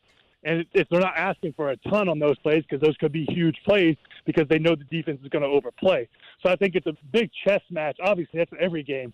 But I think that's one big thing that they're doing now. Oh, I was a big overplayed guy, Brent. Let me tell you, those Houston Texans, man, those play-action boots, woo! Scott, you take your chance. Scott, by the way, on Facebook, who's watching Action Sports Jacks on ESPN 690 on Facebook, says, thank Gary Barnidge for me for all the fantasy points. All right. So there you go. See that? You got to thank the years later. Hey, look at what Gary Barnidge did in 15 and 16. Combined 134 catches, 1,600 plus yards, and 11 touchdowns. I think you're well rested now, man. 17, 18, 19 out of the game. You can make a lot of money being a tight end. The market has gone up for you guys. Just pop back in for a year. Hey, I've thought about it. The problem is the NFL looks at the age way too much. They don't actually care about talent. They look at age, and I experienced this when I was playing my last year. After that, when I got released by the Browns, I visited teams, and teams weren't willing to pay anything. Yeah. They're like, oh, yeah, we'll bring you in for this amount of money. I'm like, that's nothing. Compared to what I've done the last 2 years, you're giving me a third-string money. That makes zero sense. Why would I play for that? And then because they always cited age, but they weren't talking about Delaney Walker, Greg Olsen. They weren't talking about Jason Witten, all these guys who were older signing for more money, extensions as an older age. So that's why I said the business really does not care. And that's the sad part of it. You're absolutely right, Gary. It's funny because I always tell the story of the last time I got let go by the Chicago Bears. John Fox sat me down during OTAs, and this was back when I thought I was doing pretty well. And he sits me down and he's like, "Austin, we like you a lot, man. Like you show some skills out there, but unfortunately, you're getting too old, and we're gonna go in younger direction." And I'm like, dude, I'm 27 years old. I'm doing yoga. I feel fantastic right now. But obviously the 27 it was tied to the number, and it is what it is. And I was too old. So he is right, man. Where like they have this criteria where it's like if you get to a certain age, we'll see you later. Yeah, I love what Gary did too, and you've come on the show and talked about this a little bit in the past too, Gary, and that you had your best years in 15 and 16. That should lead you into a lot of earning power. Yeah. And he was 31 years old at that time. And you said, you know what? If I'm not getting what I think I'm worth, then I'm not playing the game. I mean, I don't want to put words in your mouth, but I think that's basically what you said. That takes a lot of guts to do. A lot of guys just keep on playing. Yeah, that's 100% how I felt because I feel like y'all want me to do so much for y'all, but y'all can't even do just a little bit for me. And some teams wanted me to come in to be a backup to somebody who hasn't played, who had like 20 catches. I'm like, how does that make any sense compared to what I've just done the last 2 years? So I was like, if I don't feel like y'all want me, I don't need it. I don't need football to survive. I've made what I needed to make. I'm good, and I'm healthy. That was another key thing. Why do I want to risk getting a concussion? I've never had one in my life. Why do I want to risk that now and go back for another year for not a lot of money that I definitely would worth? Yeah, it's a good call, too. And now you can be a writer for Tony Khan and AEW. Oh, absolutely. Gary, man, we appreciate you coming on, talking a little bit of wrestling, talking a little bit of football. It's the Cinnamon and Sugar podcast, by the way. Check it out. You guys talk, it's you and D'Angelo Williams. You guys talk wrestling, obviously, but you talk anything else, too? You talk ball a little bit? We talk everything. We talk football. We talk current events. We talk about questions that D'Angelo has that his wife puts on him. So we have all kinds of stuff. We just literally talk about any and everything, and it's just a bunch of cool stuff. Like right now, which y'all should do this for one day. Count how many times you actually touch your face in a day. We're going a week to see how many times we touch our face in a week. It's not pretty. Do that. Yeah. And see, because they tell you like it's such an easy thing to do is don't touch your face. It's so hard. Itching. Well, now that I've said it, you're going to touch your face at least 10 times in the rest of the day because you're going to start itching because I said it. Especially when you have a luscious beard like I do, too. No, I mean, listen, Austin looks at me all the time, and I've got my hands in my face. It's so hard, especially like in the last couple of weeks. I had allergies going, and it's impossible. My nose is itchy. It's really a hard thing to do. You're right on the money. All right, check out the podcast. Gary, we love when you come on, talk a little wrestling, talk a little football. Thanks for taking the time, man. No problem. I appreciate you having me on. All right. Be well, you and the family. That's Gary Barnidge, tight end from Middleburg High School, and also, of course, played at Louisville and played for Carolina and the Cleveland Browns 4 years each. I love that perspective. It's kind of interesting, right? His perspective on saying, hey, pay me what I'm worth or I'm out. I've got my health. I've had a good career. I've made money. Totally different than kind of the Jan situation, but it's another example of a guy holding firm with what he believes in, and I think that's kind of cool. Well, especially holding firm, too, because a lot of guys, Brent, you've seen it firsthand. I mean, guys will play till the wheels fall off. Yeah. Right? Well, and then it's never good. $2 million. Exactly. Even if you don't feel like you're getting paid, it's hard to pass up that check. But you know what? I mean, shout out to Gary Barnidge. We always talk about players, believing in themselves and stuff and knowing their worth. Well, one could say Gary Barnidge took the ultimate risk, and he said, this is what I'm worth. If I don't get that, I'm not playing anymore. I mean, the guy stuck by his guns. I don't think he regrets it. So props to him. Absolutely. All right, WrestleMania coming up on Sunday, by the way. Saturday and Sunday, Brent. Saturday and Sunday. 2-day event. Check your local listings. Be fun. So do you have to pay for it twice? No, it's part of the app where you get it. It's like $9.99 a month. Okay. So, yeah. Do you want my password? I was going to say, I don't have a subscription. Do you want my password? We'll go back to football talk. Action Sports Jacks on ESPN 690 next. Action Sports Jacks with Brent Martineau on ESPN 690 is brought to you by Best Bet Jacksonville and Orange Park. Now, the First Alert forecast on ESPN 690. Nice and cool tonight under mostly clear skies, dropping into the 40s to low 50s. It'll be partly cloudy on Friday with comfortable humidity again and mild afternoon temperatures in the mid to upper 70s. From the First Alert Weather Center, I'm Action News Jax Chief Meteorologist Mike Burrett. After a car accident, you can feel like you've lost control. I'm Eli Anajar from the law offices of Anajar and Levine. Our legal team can help you understand your options after an accident. We will file your claim and fight for the full compensation you deserve. If you've been involved in a car accident, call the law offices of Anajar and Levine at 904-600-4000. That's 904-600-4000 for a free consultation. And take back control of your life. Office in Jacksonville. Hey, it's Mike Golick from Golick & Wingo. Thanks for making ESPN 690 the fastest growing sports station in Jacksonville. Clearly, it's because I'm on every morning from 6 till 10 a.m. But this isn't about me. It's about your business. Get your business noticed today. First Coast is making the switch to ESPN 690, and there's no better time to get on our team than right now. Call ESPN 690 today, 245-8732. That's 245-8732. Grow your business today on the new ESPN 690. This 60 Seconds in Real Estate is brought to you by RexHomes.com. With the ongoing COVID-19 situation, you may have some questions about the current real estate market. While going to an open house may not be an option at this time, it hasn't stopped interested buyers from making offers. With low interest rates and low inventory, Rex is having its strongest month ever. Why? Because buyers are visiting RexHomes.com at volumes not typically seen this time of year. Rex is offering virtual open houses and live on-demand virtual tours, so buyers can view your property, ask questions to an agent, and make offers in real time from the safety of their couch. Inventory and interest rates are both expected to remain low, so there's no better time to sell than now. To learn more, meet virtually or speak with an agent in your area. Visit RexHomes.com. That's REXHomes.com. Minimum fee may apply. Not licensed in all 50 states. Visit RexHomes.com to see if Rex is available in your area. Rex fully supports the principles of the Fair Housing Act and Equal Opportunity Act. License number CQ 1057788. This is a CMG Open for Business report. During these changing times, it's challenging for businesses across North Florida, big and small. But businesses are adjusting to meet your needs in a safe and comfortable way. Here's today's list of businesses that are open for you. Armstrong Fence, CompuClinic, Rosalia's Italian Restaurant, Just Brew It, Dozerts, Tony's Pizza. If you're open for business, let us know by emailing us at openjax@cmg.com. Together, we're getting through this. Why, did you know that One-to-One Financial is the only financial institution in Jacksonville with a fleet of live teller machines? That means you can practice social distancing and still do nearly all of your banking using a drive-through LTM at most One-to-One Financial locations. It's like an ATM with FaceTime, so you have the option to connect with a live teller via video feed when you need one. No other credit union or bank offers this in Jacksonville. See what else you're missing at 121fcu.org. Federally insured by NCUA.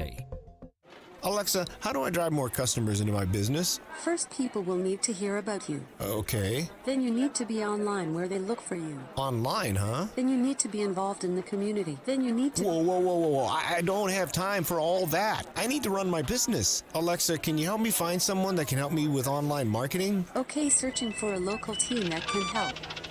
Local Solutions, your local marketing team putting you at the top of mind. Visit JacksonvilleLocalSolutions.com today and let us take your business to the next level so you can get back to running it. Local Solutions, powered by Cox Media Group. Marketing solved. The comforts of your home. Sounds good, doesn't it? And our friends at Arlington Toyota agree. That's why they're making it easier than ever to buy from the comforts of your home with ArlingtonToyota.com. When you go to ArlingtonToyota.com, you can choose from page after page of new Toyotas and pre-owned inventory. In fact, you can complete your transaction all online, and Arlington Toyota will deliver your vehicle to your home. Easy, right? And if you need an easy way to get your car serviced, Arlington's got that covered also. Just drop off your car for service and get a free ride home. Need parts? Arlington Toyota will deliver parts to your home. It doesn't get any easier than that. Online shopping with Arlington is one way to buy, but they also want you to know they're following all CDC and health department guidelines and taking every precaution to clean commonly touched surfaces. Arlington has a full-time cleaning staff, 7 days a week, because keeping their Arlington team and their loyal customers safe is their top priority. Shop from home, get your new ride delivered to your door, all with ArlingtonToyota.com. From everyone at Arlington, stay well and know their team is here for you. First Coast No More Homeless Pets Veterinary Hospital provides premium veterinary care for less. 7 days a week, a full range of services with compassionate care. Pet owners shouldn't have to choose between paying bills or a healthy pet. Call 425-0005, 425-0005, or fcnmhp.org. Now more than ever, it's important to recognize the amazing medical professionals in our community. Join Cox Media Group in saluting these healthcare heroes. Jesse Cuthbertson, RN Wolfson Children's Hospital. Alejandra Amijan, Respiratory Therapist, St. Vincent Southside. Laura Cable, RN Mayo Clinic. Dr. Dana Twiggs, Baptist Fernandina Beach. Dr. Lance Snyder, JOI. Josh Bergman, RN Baptist Beaches. Cox Media Group thanks you for being this community's healthcare heroes during a time when we all need it more than ever. If you'd like to nominate someone as your healthcare hero, go to ESPN690.com.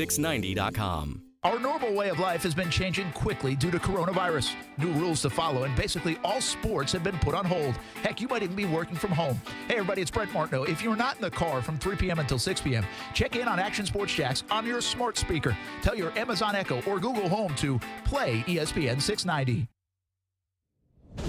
Brent Martineau. You see him every day on CBS 47, Fox 30, Action Sports Jax. Austin Lane. He's a former Jag star and current MMA fighter. Broadcasting live from the Anajar and Levine studio. This is Action Sports Jax on ESPN 690 and ESPN690.com.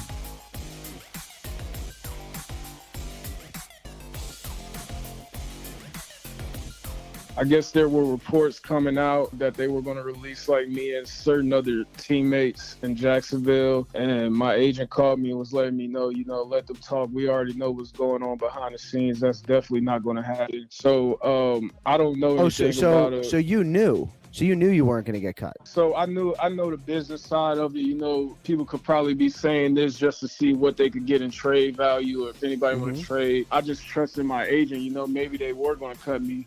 But from what my agent was telling me, they didn't have no plans on at all.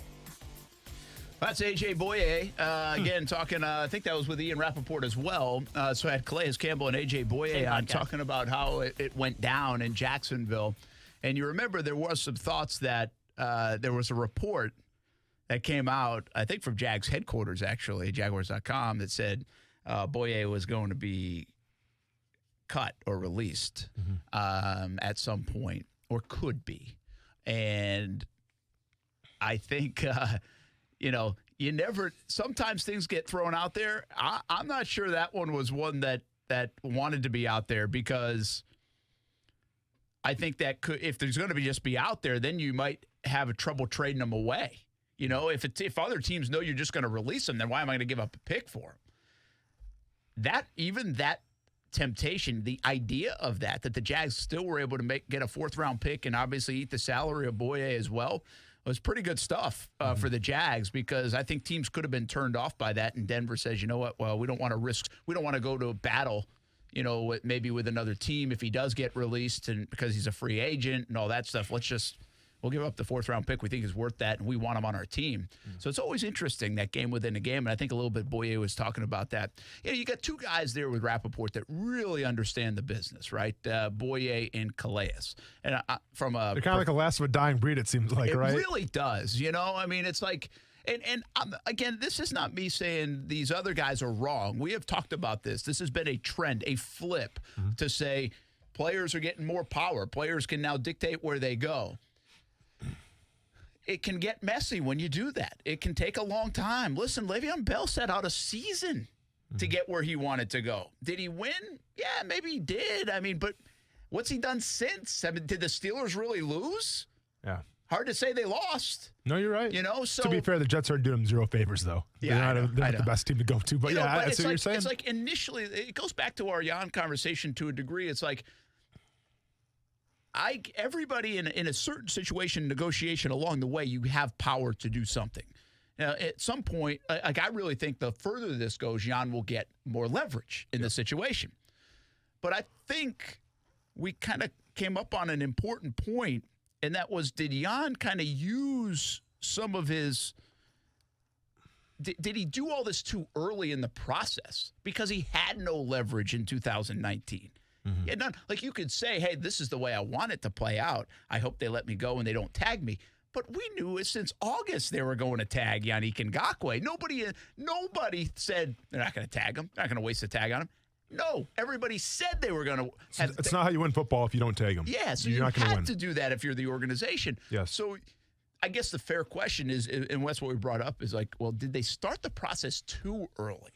And like, what if that process of trying to get out of Jacksonville started now instead of last August? Yeah. And throwing that hammer down. Now, it escalated a little bit toward the end of the season, and I think even now this offseason, where he obviously right before the league year started and said, I don't want to sign. I don't want to sign. And because I think there were many people, and even me, I always have hope that they can figure it out, that once Coughlin was out of the building, well, does that open the door up again?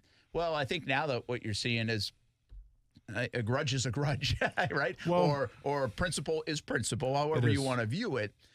Because to be honest with you, man, here's my one thought about Jan. Nothing has changed in this situation since August, except for maybe one thing. What's that? And that is the market is not as robust as we all would have predicted it to be. Mm-hmm. That's not the only thing. Right. But especially after last season. All these words, all these cryptic nature tweets, all the whatever, really nothing has changed. Mm-hmm. The sides are still stalemated. There's unhappy, Jan is, but that hasn't changed since August. To be honest, there are very few things outside of the testing of this current market is nowhere near where I think their camp, Jan, and even a lot of us thought it might be in terms of draft capital or even for a Clowney, money. If I had Yannick Ngakoue in front of me, obviously I'd have a lot of questions to ask him, right, about how everything's transpired, the past year and a half. But I think the biggest question, and the one question that I would make sure that I would ask Yannick Ngakoue is this. If I would list three things to you, where would you rank them? And I would tell him these three things. It would be, where do you rank money and getting paid? Where do you rank a Super Bowl?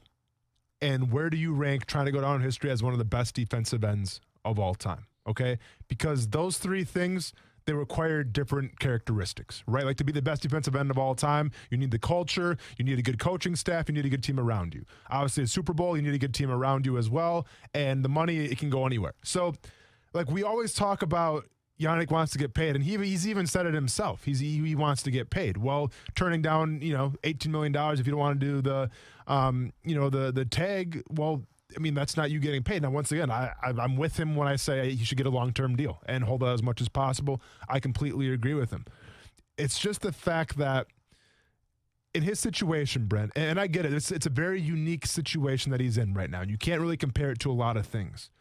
But usually when a player speaks out, whether he's not happy, whether it's behind the scenes that we don't hear about, usually if a team's going to do him right, they'll trade him or get rid of him, okay? Look at Minkah Fitzpatrick last year. Minkah Fitzpatrick, one of the best secondary guys in the NFL, okay? One could say that going forward, Miami could have kept him, and he could have been a staple in that locker room for a long time instead of going after these high-priced cornerbacks now, right? True. And you see how he's doing in Pittsburgh. What happened with Minkah Fitzpatrick? Literally comes out and says, I don't want to be here anymore. I don't like it. Within a span of like 2 or 3 weeks, he's gone. Now, don't get it twisted. They got a lot from Minkah Fitzpatrick. And I'm trying to see what they got for him.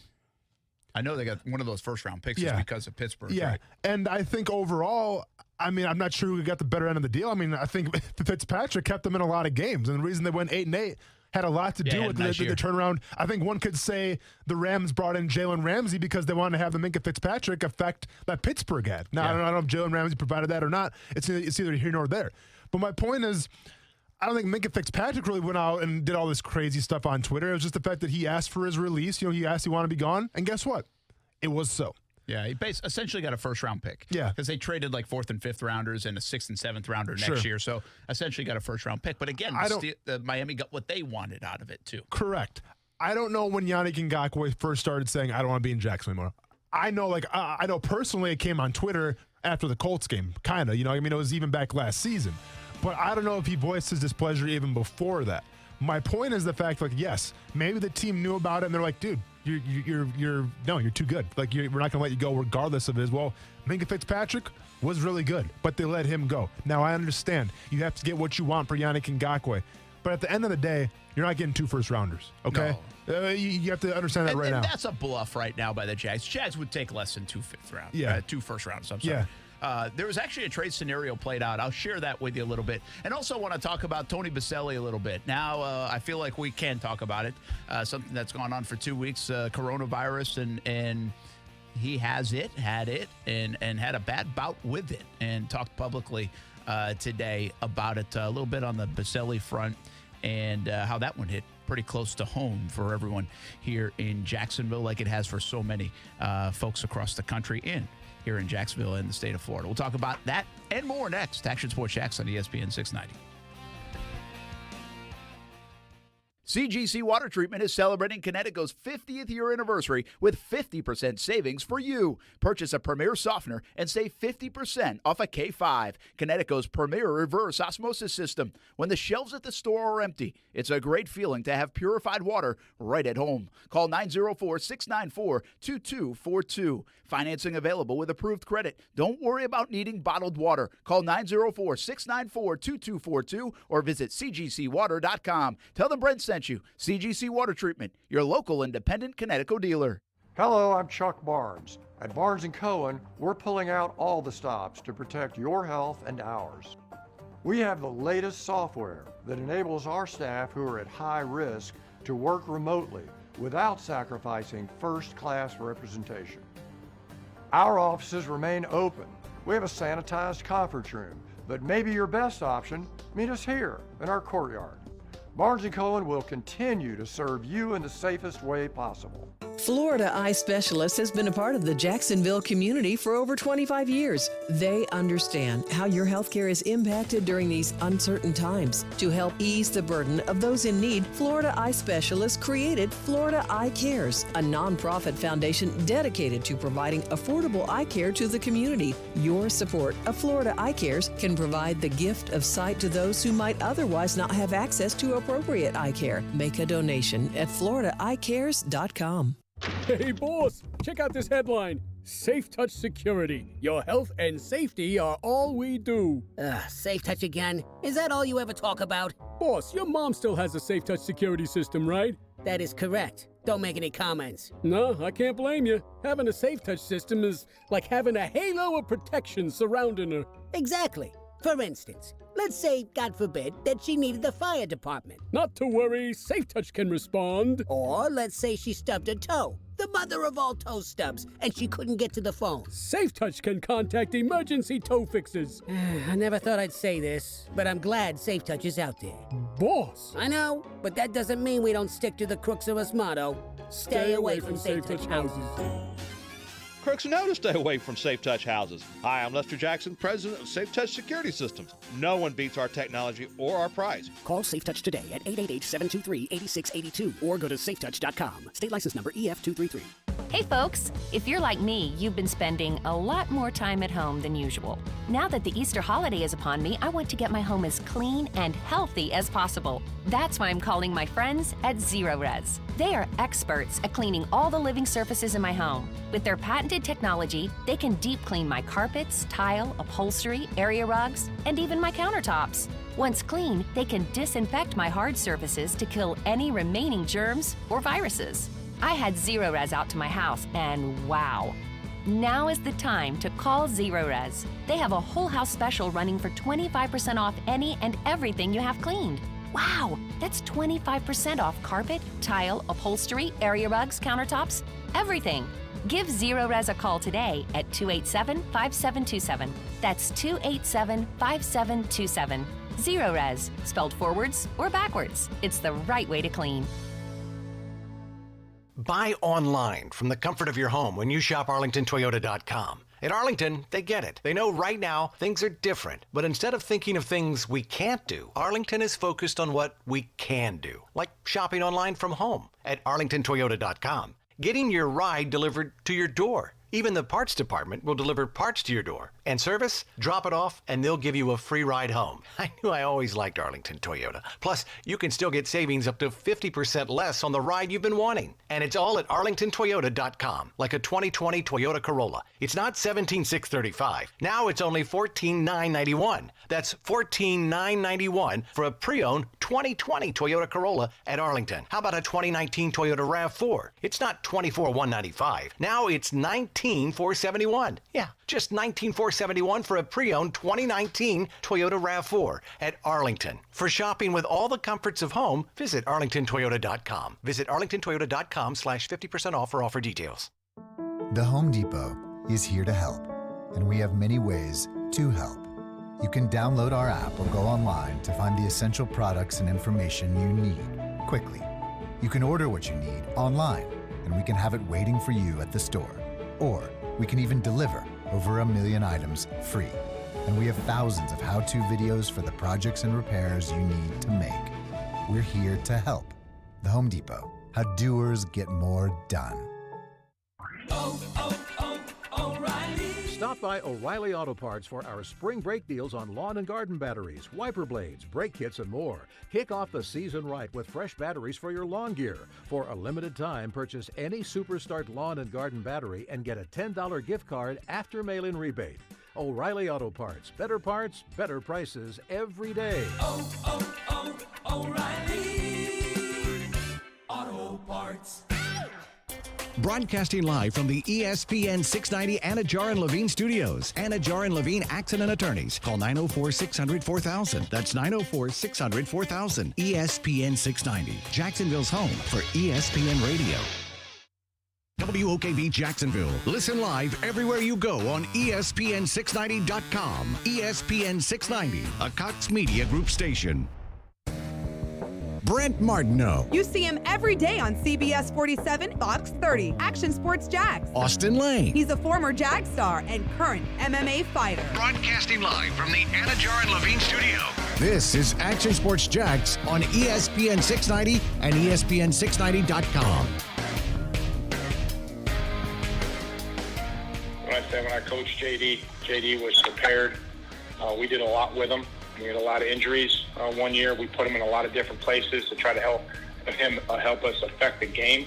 And then he played extremely hard. You know, when he played extremely hard, and I'm not sure if he missed any games that year or not. But you know, we put him in a lot of different places. We asked him to do a lot, and he did do a lot for us. And so never had an issue with any of JD's effort on the field. That's Mike Vrabel talking about Jadeveon Clowney.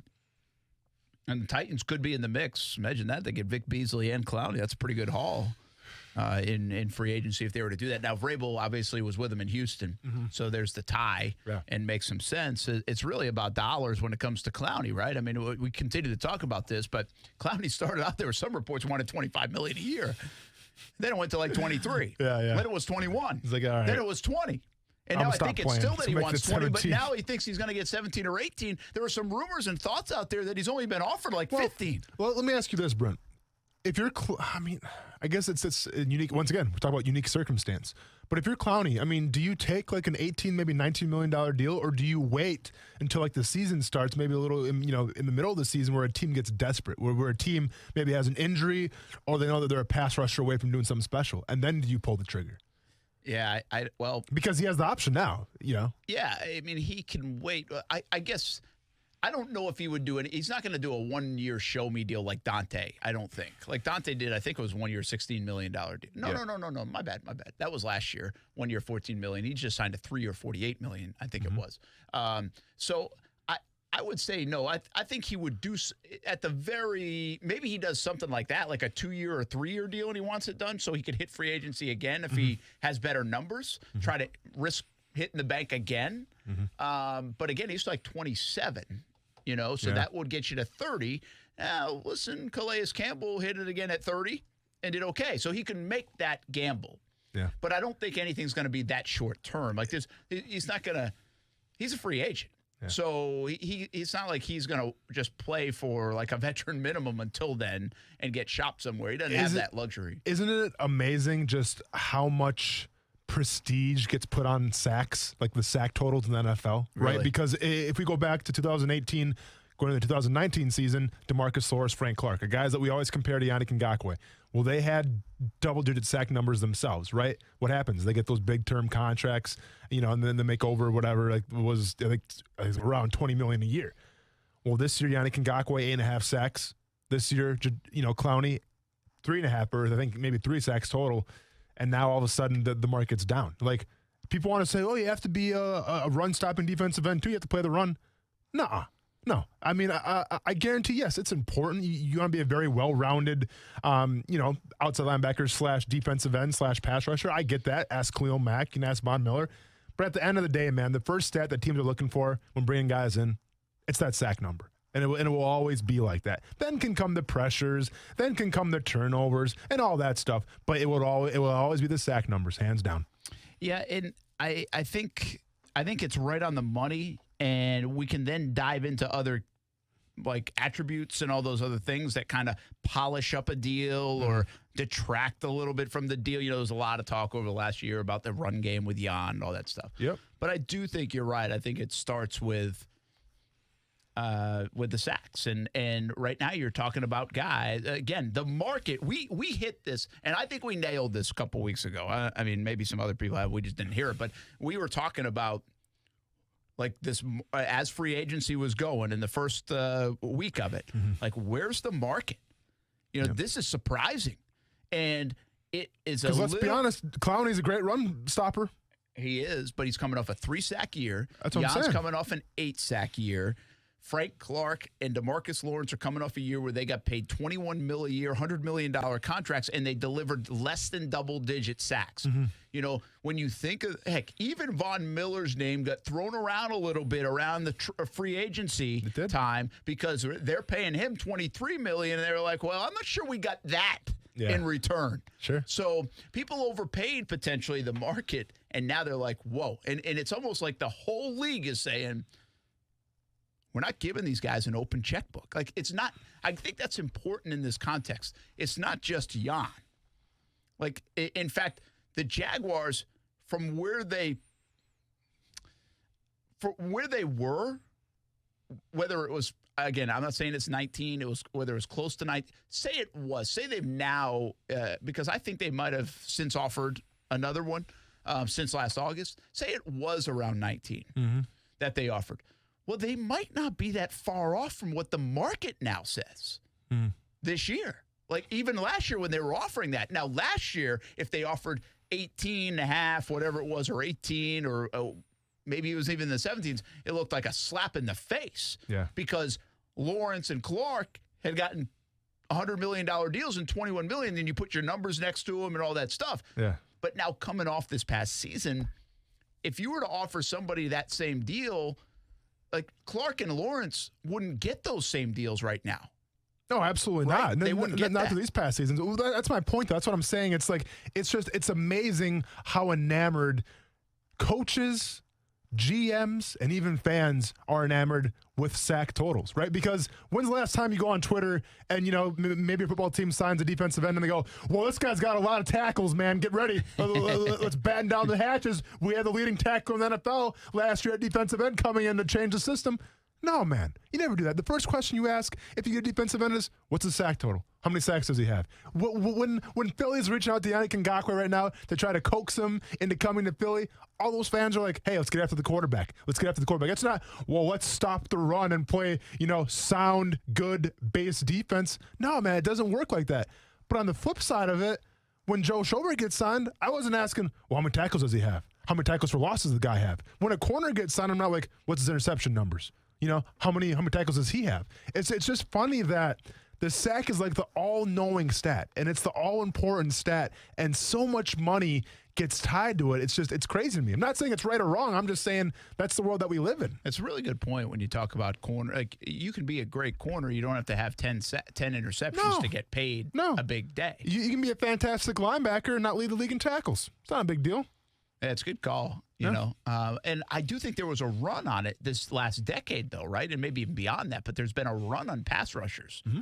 And for whatever reason, again, in this last year, like this league year, right now, teams are saying, no, we're not just going to keep inflating that price. Mm-hmm. We're not getting that in return. And, I mean, it almost, I guess I shouldn't probably, accuse him, but it almost feels like collusion in a sense, where everybody's saying we don't value it like that. Yeah. We're not valuing it that much. Like in a normal year, somebody else would have already said, you know what? Okay, Clowney, we'll take a chance on that. Mm-hmm. We got $100 million to spend. Mm-hmm. We'll take a chance on that. Why hasn't that happened? Is still a little bit mind-boggling, other than the fact that, say, three sacks last year. Yeah, it's hard to justify to your owner. Hey, this guy had 3 sacks last year. Yeah. Let's give him $21 million a year. Well, listen, and I did this exercise probably about a month ago now. But when you break down the highest paid pass rushers, the highest paid edge rushers in the NFL, Khalil Mack, how'd the Bears do last year? Not that good. DeMarcus Lawrence, how'd the Cowboys do last year? Frank Clark obviously won a Super Bowl, but his stats show that. His stats weren't worth the dollars, but he did deliver in the clutch. Correct. Von Miller, how'd the Broncos do last year? Irrelevant. Trey Flowers, how'd the Lions do last year? Yeah. Say no more then.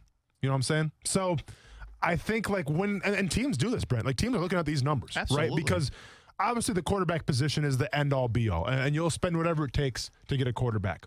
For a while there, you had your Albert Haynesworths, you had your Ndamukong Suhs, where you had your Mario Williams, where it's like, if you spend the max contract at the defensive position, it could be a game changer. What happened with the Buffalo Bills, Mario Williams? What happened with Albert Haynesworth in Washington? What happened in Ndamukong Suh in Miami? It didn't work out. I think teams are starting to finally get hip to the game a little bit. Now, don't get me wrong. Khalil Mack, when he went to Chicago that first year and got traded. Changed everything. Changed everything, man. Changed the whole culture along. All of a sudden, the 85 Bears are back. People are hyped up about it. Fantastic. What's happened since? You bring up a good point, even with the Ndamukong Suh and those kind of deals where there was like, okay, let's slow down here, NFL. Like everybody said, oh, stop. Yeah. What are we doing here? Yeah. Well, it's, are we starting to see an era where maybe the pass rusher got so inflated that it's starting to now resemble a little bit of what happened with the running back position, where the running back position be like, forget it. We're not going to re-sign you. We'll get a 4th-round pick, and we'll be able to do that. Yeah. We just need a run block. Yeah. You're great for us. Thanks. But, the running back position has done that. It's ridden that roller coaster over the last 10 or 15 years where we value that. We want that. We'll pay for that. And then, you know what? We'll get a 6th-round back. Look what Denver did for all those years in a row. Who's that guy? Oh, yeah, just ran for 1,200 yards. Yeah. Well, then it seems like it's coming back a little bit. And now teams are still a little apprehensive coming off the Ezekiel Elliott thing. True. And Gurley. Like, Ezekiel Elliott and Gurley are going to scare teams to pay what running backs want. That's going to hurt Derrick Henry potentially. Could it hurt Leonard Fournette in the next couple of years? Absolutely. So I think it's a good point. Well, and I'll get into this too real quick. So, like, who led the league in sacks last year? It was a dude from Tampa Bay. Shaq Barrett. Shaq Barrett. What, he had 8 or 18? I don't know the top of my head. He Whatever. might have had 19. No, he had 19. We'll say 19. But that's the problem too. Do you know who Shaq Barrett was a couple years ago? No. Me neither. No, and you said this early on. One thing that hurt the market is he got franchised. Exactly. Well, he got franchised, but also teams are starting to see, like, Shaq Barrett. I don't know much about Shaq Barrett, man. Okay, I don't know the guy's story. 27 years old, been in the league now since 2014, was with the Broncos. Guess what? I didn't really know that. Now he's at Tampa Bay, and he just balls out. Erupted. So, and by the way, undrafted. Undrafted free agent. So when teams see that, Brent, this guy led the league in sacks last year. You don't think other teams are be like, hey, if we have the great coaching, if we have an inkling on a guy that we can take late in the draft or maybe, trade for that no one else is taking a chance on, well, let's develop him. And maybe we're going to have another Shaq Barrett.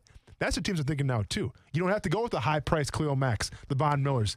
Take those other guys that you can kind of bring along a little bit and see what happens. Yeah, absolutely. A couple of comments. Rachel says, where do you think he will go since they're in trade talks now, Giants or Eagles? And by the way, I think we got to be careful of the reports on the trade talks. There are always conversations. There's always feelers. Remind me when it heats up, okay? Let me know when it heats up. There is nothing hot on the trade talks with Yannick Ngakoue right now. Nothing. There were rumors a couple weeks ago.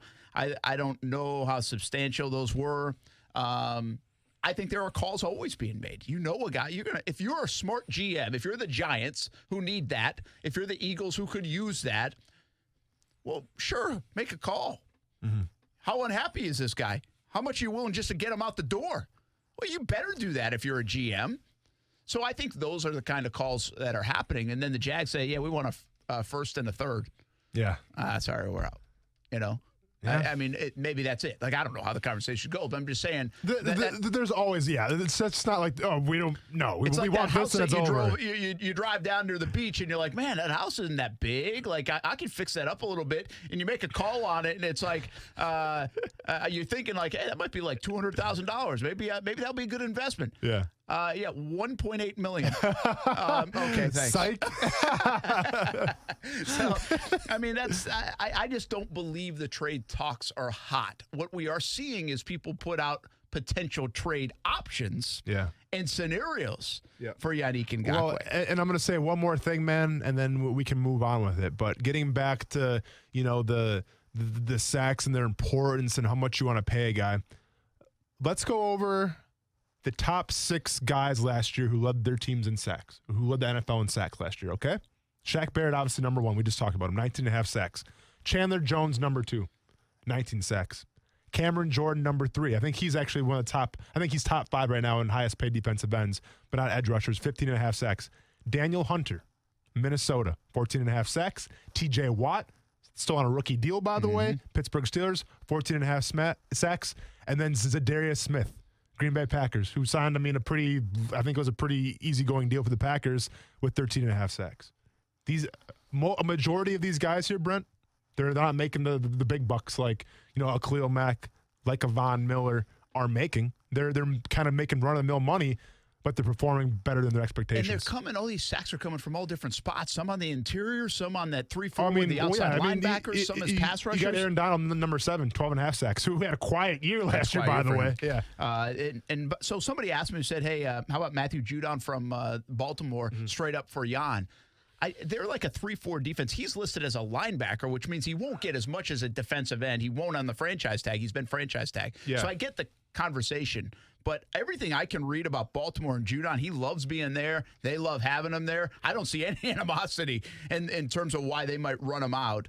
Now, not to say Jan couldn't fit the 3-4 of Baltimore.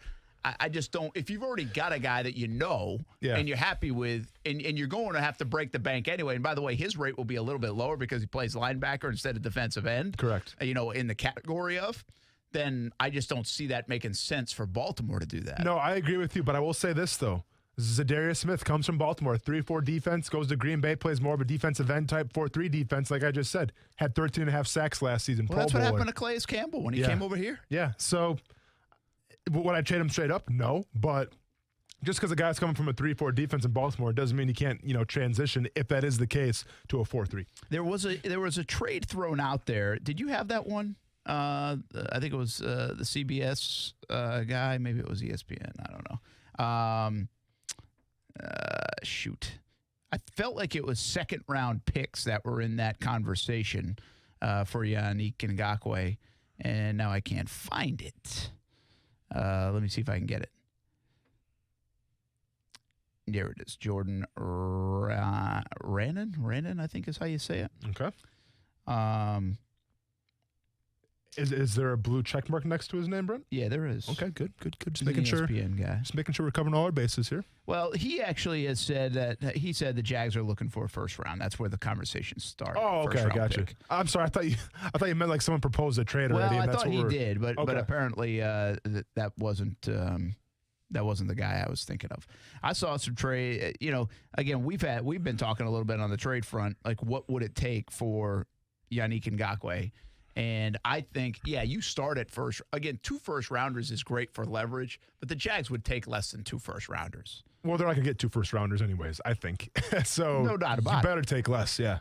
But I don't think they – I think you can get off that if it's, something else that you're willing to do. I guess I just can't find this. Yeah, I guess the least I would take if we're talking about Yannick Ngakoue, me personally – obviously 2 first-rounders sounds good. Once again, not going to happen. So I would try to trade a player if I could, a player and a pick. Yeah. But if it doesn't come down to that, then like a first and third is what I would ask for.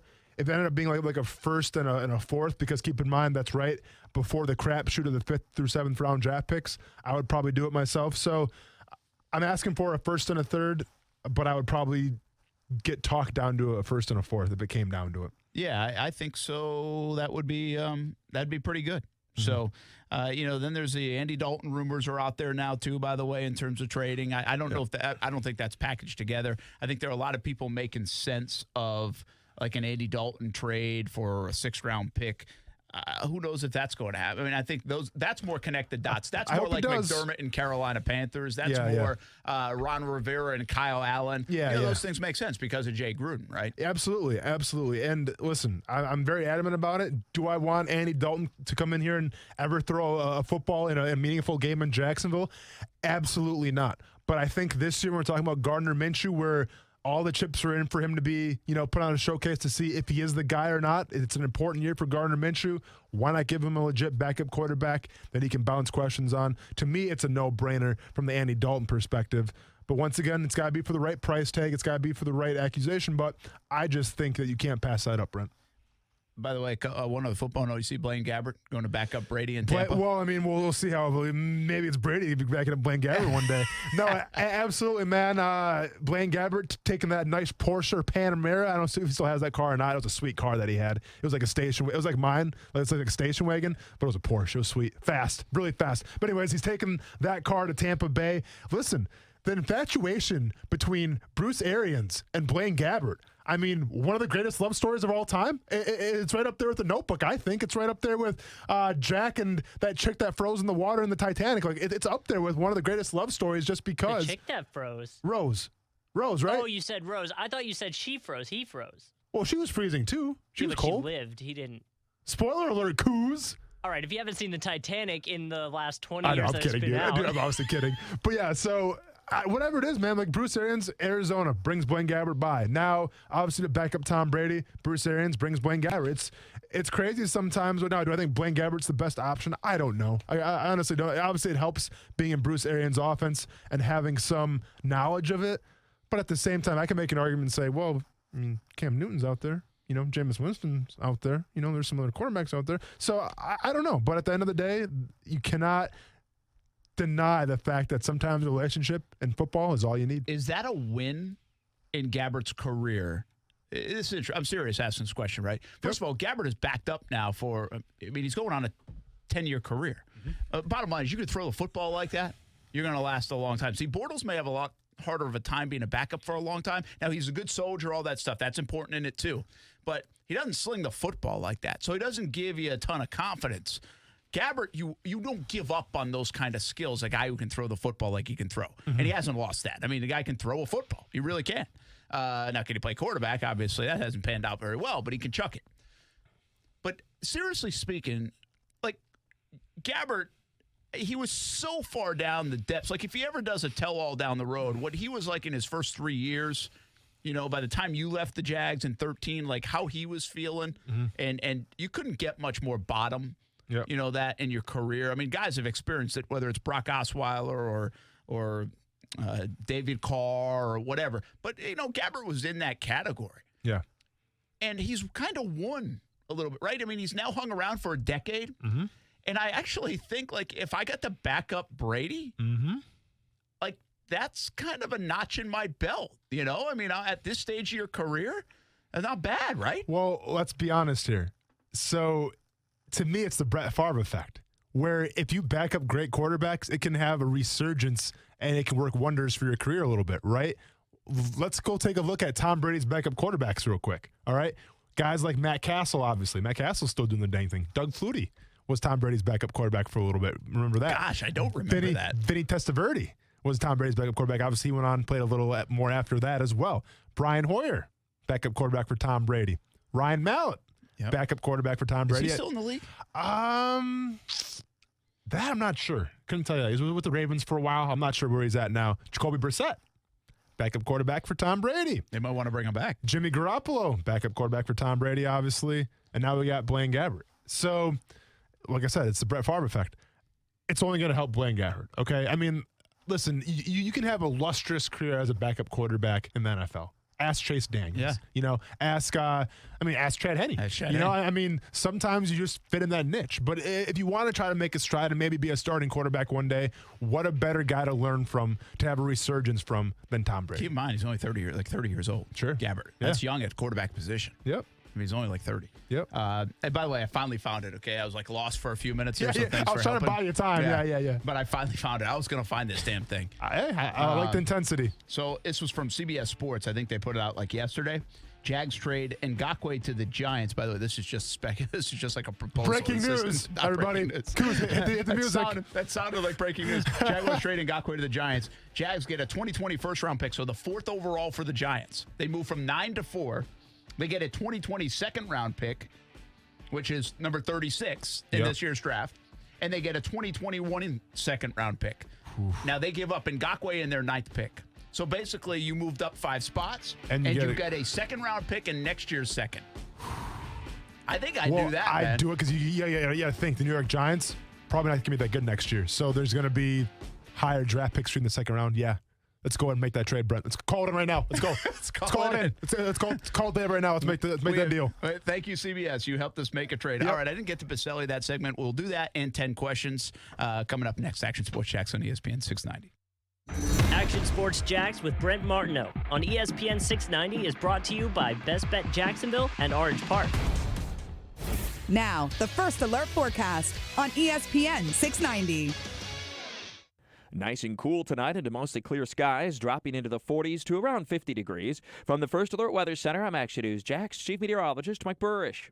This is a CMG Open for Business report. During these changing times, it's challenging for businesses across North Florida, big and small. But businesses are adjusting to meet your needs in a safe and comfortable way. Here's today's list of businesses that are open for you. Metro Rooter, Beaver Chevrolet, Wolfgang Bakery and Grooming, Den Out PDR, Castelli Chiropractic Center, Comfort Zone. If you're open for business, let us know by emailing us at openjax@cmg.com. Together, we're getting through this. These days, the whole world is on the internet 24/7, on their phones, at work, even at the dinner table. It's the internet all the time. So why, when it's time to sell your home, does your traditional agent charge you 6% to list it on the MLS to other agents, instead of targeting buyers directly online? That's why Rex was born.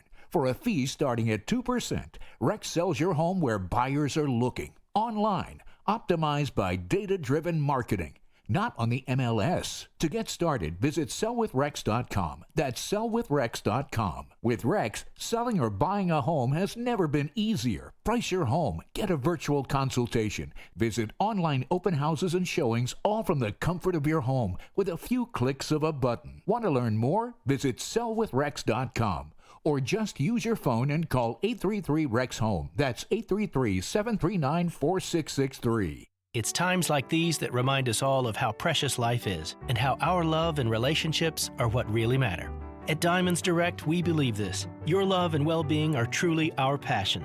That's why we've decided to temporarily close our showrooms, a decision rooted in caution and compassion. But rest assured, we are still here for you. Diamonds Direct's experts are behind the scenes helping customers 24/7, giving you access via text, live chat, email, or our special customer hotline that you can call anytime. Remote shopping options and expert guidance are always available, and our commitment to serve you is stronger than ever. Please visit diamondsdirect.com for more information or to start a remote shopping appointment. At Diamonds Direct, we're honored to be the symbol of your commitment to each other. And while we wait during this uncertain time, we encourage you to be safe, cautious, and courageous as we look forward to better days ahead. It's still your love, our passion, and nothing can change that. Not now, not ever. Why take the 2020 census? An accurate count of your community helps inform how hundreds of billions of dollars might get used each year for public services like clinics, schools, public transit, and hundreds of programs. Shape your future. Start here at 2020census.gov. Say hello to your new secret advertising weapon, your own branded mobile phone number. StarStar Mobile provisions vanity mobile numbers prefixed by ***, providing audiences an easy way to reach your business. Give it a try now by dialing *** Mobile from your mobile phone. That's *** Mobile. We here at J. David Tax Law wanted to let our community know that we are here to help individuals and businesses with tax debt issues during the coronavirus event. The United States government has issued a $1 trillion economic stimulus package. The IRS has been tasked with collecting an unprecedented amount of tax debt to fund this historic initiative. If you owe a tax debt, there are new programs available that can help reduce or eliminate your IRS or sales tax burden. These programs expire on July 15th, 2020. So if you have federal or sales tax debt, payroll taxes, bank levies, wage garnishments, tax liens, or unfiled returns, we are here for you and your family.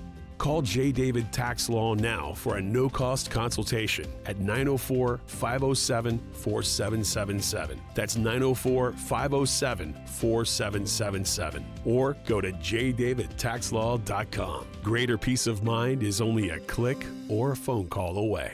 This is a CMG Open for Business report. During these changing times, it's challenging for businesses across North Florida, big and small, but businesses are adjusting to meet your needs in a safe and comfortable way. Here's today's list of businesses that are open for you. Mercedes-Benz of Orange Park, Alano's Coffee, All Florida Custom Homes, Joe's Crab Shack, Cartel's Kitchen Food Truck, Courtyard Oceanfront. If you're open for business, let us know by emailing us at openjax@cmg.com. Together, we're getting through this.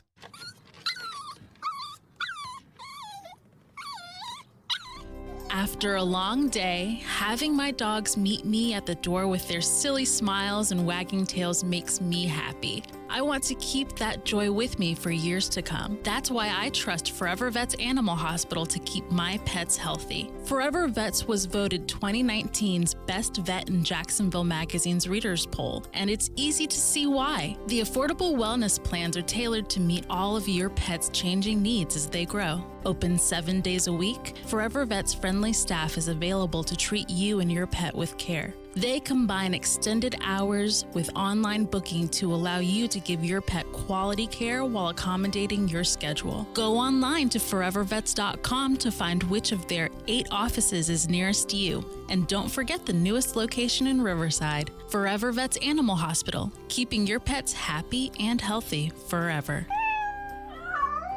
Ortho Edge understands the need for medical treatment in times of uncertainty, so the office will remain open. Ortho Edge takes your health and safety as well as the well-being of staff very seriously. All patients will be screened for COVID-19 symptoms, and strict sterilization and disinfection procedures are in place. Ortho Edge also offers telemedicine, giving patients the ability to receive care via video chat from the safety of their home. Visit orthoedge.com or call 204-5000. Ortho Edge, located in the DePaul Building, St. Vincent's, Riverside.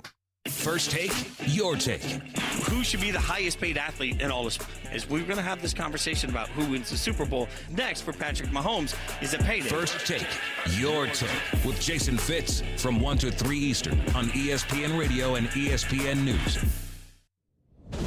Brent Martineau. You see him every day on CBS 47, Fox 30, Action Sports Jax. Austin Lane. He's a former Jag star and current MMA fighter. Broadcasting live from the Anajar and Levine studio. This is Action Sports Jax on ESPN 690 and ESPN690.com. Hey, Twitter world, yours truly. I just got back from the golf course where I actually played pretty well. Now it's back at home, back to the couch, and back to television.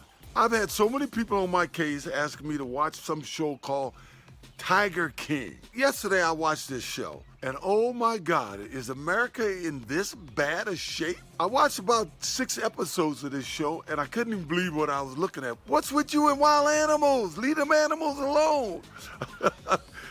The show is crazy, but it's so crazy you kind of keep watching. He went on to say, yeah, play the best part. They didn't even have that part in there. They didn't keep the part in there? The audio they gave us wasn't in there, so I wonder about that. They must have, yeah, because he went on to basically say that he thought Carroll did it. Right? Which is wild from him, at least. No one can break down quarterbacks like Arlovsky. No one can talk about murder like O.J. Simpson. You know what I'm saying? Let's go to the experts, O.J. on this one. I'm typing right now. Mm-hmm. This is my tease of the segment. Yeah. Oh boy. I'm sorry, but I mean, go ahead. No, you go ahead. I was just saying, OJ, you think it's crazy times we're living in because of Tiger? Like, where are you, man? Like, where have you been? Yeah. Hey, also, by the way, he was wearing a glove in that video. Did you see the little nod that he wore the glove and pointed it up? Did you watch that part? Yeah. Well, that's probably just got off the golf course. But Brent, this guy knew what he was doing. He knows what he's doing. And also, he knows what he's doing. He said he watched 6 episodes. The documentary is 7 episodes long, so just finish it at that point. Yeah, finish it. I heard that earlier today on Levitard and Stugatz. Yeah, and I'm like, I heard him say 6 episodes. That didn't actually resonate. The fact, why didn't he just finish? Yeah. But I was like outside of golf, what does it got me thinking? Like, what does O.J. Simpson do every day? I don't care. Like golf. I don't care. Forget about like that is a guy that could watch like every day. Forget about COVID-19 or not. Yeah. Like, he could sit there and watch 6 episodes of anything. Well, do you think he's going on public and, like OJ's not going to Whole Foods and just, like, going on public like that. Like, there's some people that would be like, no one's going to come up for his autograph, obviously. Everyone's going to be like, yeah, right. Are you know how many people would come up for his Oh, well, not gosh, right now. They would. You think people would see OJ and come up for his autograph? Absolutely. Absolutely not. The guy. In normal times, yes.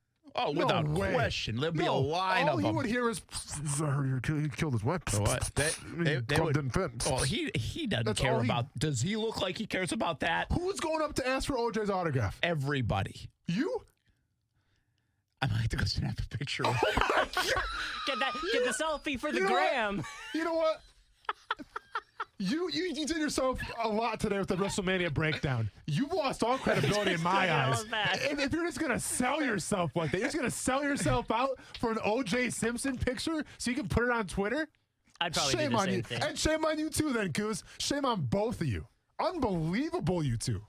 I'd be like, I'd go get my golf glove and see if he could sign it. You guys are part of golf. You guys are seriously part of. This is the reason why Tiger King is such a big deal. It's people like you guys. No, but Listen, watch that and you you'll are understand. asking me- Not watching it. I am not that guy, right? I'm really not that guy. Kind of acting like that guy, though. But a little I'm bit, not aren't that you? guy. Like, I'm not starstruck, celebrity, whatever. I don't even know who half the people are half the time. Yeah.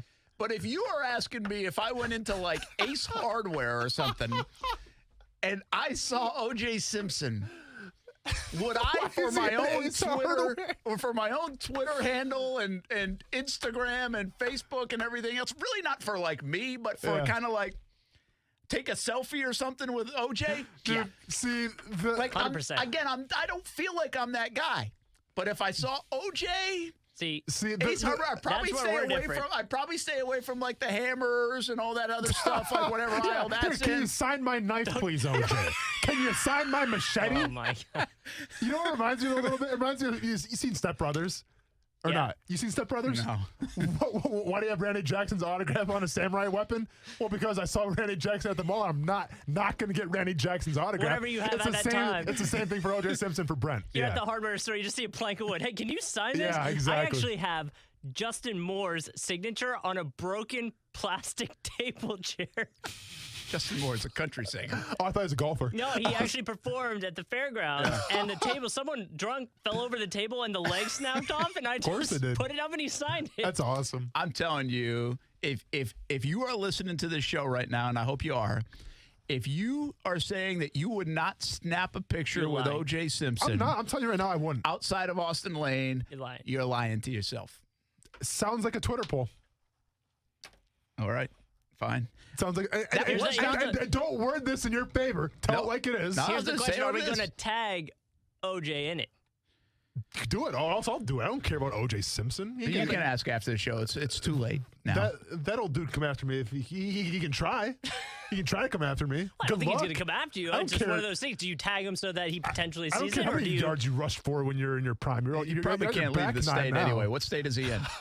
That's a good point. No idea. Not in this one, I don't think. He's not? Probably not. He's golfing. Golf. A lot of golf courses in California. He's probably in California. Golf course is still open. He's probably in California. I'm thinking he's in California. He's a California guy. So anyway, my confession that I had to make is I was holding out on Tiger King, but I watched last night. Yes. I'm done for the week. See you guys later. You guys take care from here. You watched it. And it was awesome, wasn't it? No, I watched the first episode and a half. Okay, it gets crazy. I'll be honest with you, okay? So now by this time you know what to expect. But the first, no, but you don't. Well, That's I know, but so I kind of know some of the storylines. Okay, yeah. So I would just say this: the first episode, it was okay. I get where we're going. It's crazy, yeah. But it wasn't like that crazy. Like it didn't. Oh my gosh. So I'm hoping that episode 3 or 4 or wherever kind of picks up a little bit. And I want the time where Steph's like, I can't watch this because it's too crazy. Because that didn't happen last night. Now she almost got a little bored. Like I noticed her on her phone and stuff like that. So it was a little slow going the first episode and a half. Yep. And I'm waiting for the crazy stuff to happen. I'm just telling you, but I had to confess I started. Number one, not mad, just disappointed, obviously. Number 2, it's funny when my friends text me. He's like, dude, you watch Tiger King? I'm like, obviously not. I'm not gonna. Never. And he's like, oh, it's so good. And I'm like, what episode do you on? He's like, well, I just watched one episode, but it's like a fine wine. I have to let it breathe a little bit because it's so good. No, he's you gotta binge the whole thing. I'm going to go day by day and just watch an episode per day. It's like a sleeve of Thin Mint Girl Scout cookies. You just got to get it all in. Well, listen, I am not, but I can't do that, Kuz. Like, I don't have that kind of time. That's fair. I'm not doing that. But I'll also say this. I don't understand why you would have to watch that multiple times. Well, because not yet, at least. Because the way they set it up, right? Like everybody they're interviewing, they kind of don't let them tell more of the story until everybody's told their part of that section of the story. Yeah. So once you get to 3 and 4, that's when everything's the roller coaster's going fully down at this point, and you haven't even met half the characters because they haven't brought them in. By the way, here Austin's about to tell us, and that person is drop lying. A bomb. No. They're lying. No, Because did you have any breaking news right now? Breaking news sounds. So I got not really. Okay, that's fine. That's all right. I got a very important text message here from my mom, and I quote: "Is Brent Martineau crazy? An OJ photo? No way. I wouldn't give him the time of day. Baby boy, I'm not sure who you should be hanging out with lately." So now, not only are you killing your reputation by saying you get OJ's autograph, but now it's affecting my family and my career. See what you're doing here? Well, we're all in. You're going to bring us all down. We're all together. You're bringing us all down. Not getting OJ's autograph. The ship goes down together. Sorry, Mom. Yeah. And she's listening. Way, so if that was your mom's reaction, thank goodness my mom wasn't listening. I can only imagine. I'll get a call after the show. Yep. Probably. All right. A serious topic. We go from that to this. Tony Baselli, it's been out for a little bit. It was reported on, and a lot of feelings on that. Maybe a different time for that. Mike Freeman reported that Tony Baselli had coronavirus. I think there are a lot of folks locally who know Tony and knew that he was dealing with that. And I agree with a lot of the sentiment locally. The people that know him, it says, hey, it's up to him if he wants to kind of put that stuff out there. I'm not getting in other people's medical business. Yeah. I think it's a fine line. Journalistically, you are not held to the same HIPAA rules as people are. Yeah. You have some leeway there, and so does it make it wrong? It comes down to moral judgment. moral, all those things. And then there's the debate. I mean, the argument, the critics are like, well, if you have it, you should come out and tell people that you have it. As for everything I could understand, I mean, Tony told everybody around him that, that might have been impacted. And I even know others that tested negative that were around him potentially in that couple-week span. So I guess I'm not going to get into that. That's more Tony's business. I don't think if I was Tony, I would have taken a big. I would be offended by the fact that Freeman, who used to work in Jacksonville, by the way, put that out there and didn't really consult with me to put that out there. Yeah. So that's that part of it for me. Here's the good news. Tony's recovering and doing better. He was in the ICU. He talked about a lot of those things here today, now publicly. So now that puts me at least at ease in terms of more comfortable talking about it. Yep. His wife Angie had it as well, not as severely. So it really hit close to home, though, and it shows you how close to home it can be. If you haven't been impacted by it yet, if you haven't felt the effects of somebody, a loved one, or someone you really know that has been impacted, I mean, everybody feels like they know Tony Baselli. So, and that's he's a 47-year-old man in the city, man. 47-year-old man in good shape, and a big dude. And if you read the stuff and his quotes about it, it took him down. I think his quote to the Times Union was, "COVID-19 buried me." Yeah. He had it for a good couple of weeks and was in the ICU and everything. So first and foremost, just hope Tony's doing well. And I actually texted with him a little bit earlier today and late last night, and he's on the other side of it. Good. So that is good. And then I think it comes into play a lot of the moralities of it, the ethics of it, and how you feel about it. I just feel like a lot of that's not my business. I don't really love that about our industry sometimes. But to each their own, Yeah, I mean, and we, I think we could have run with some stuff on that story, quite frankly, that we didn't, and chose not to. I'm glad. And if you want to be critical of that, you can be, but we kind of chose not to in the last couple of weeks without enough information to feel comfortable doing that. Again, without someone's consent. So there's a lot of different tentacles. But again, most importantly, Tony Baselli's doing a lot better, and thankfully. But that one hit close to home. It's a lot of Jags fans. And again, the city of Jacksonville, if you haven't met Tony Baselli, you feel like you have. So we're glad that he's doing well. Hope the rest of his family's doing well. And it shows you the reach of this thing that's out there right now. Yeah, I mean, I think you said it, nicely, and I don't got anything else to say about it. I mean, Tony's obviously a great guy, and like I said, he's a staple in this community, and I'm glad he's getting better. Obviously, it's a scary ordeal right now in terms of the ethics and the morality. From my standpoint, Brent, I'm glad that you didn't release any information that you could have, because that's just what I believe in. So I'm glad that I get to sit across from you, and I can still have 100% respect for how you go about your craft and how you handle business. To Mike Freeman, listen, I think that there's two arguments here. One could argue that he deserved to release that information because, people have a right to know if someone, in the vicinity was sick with this disease and with this virus and everything. So I get that standpoint. But I also believe that, do you think Mike Freeman, when he tweeted that stuff out, wrote, well, you know what, I'm going to do this for the good of the community. I'm going to do this for the good of COVID-19 so people know that Tony Baselli has it, just in case you got in touch with that. No, you didn't. I mean, and listen, I don't know who Mike Freeman is, and honestly, dude, I don't need to. All I know is that I'm sure you put it out there because you wanted retweets, you wanted interaction, you wanted to be the guy to break the news because that's what happens in our industry all the time. And congratulations, you did it. Now you have to sit with yourself and say, was it worth it or not? And obviously, Tony Baselli's upset at you. Not sure how you feel about that.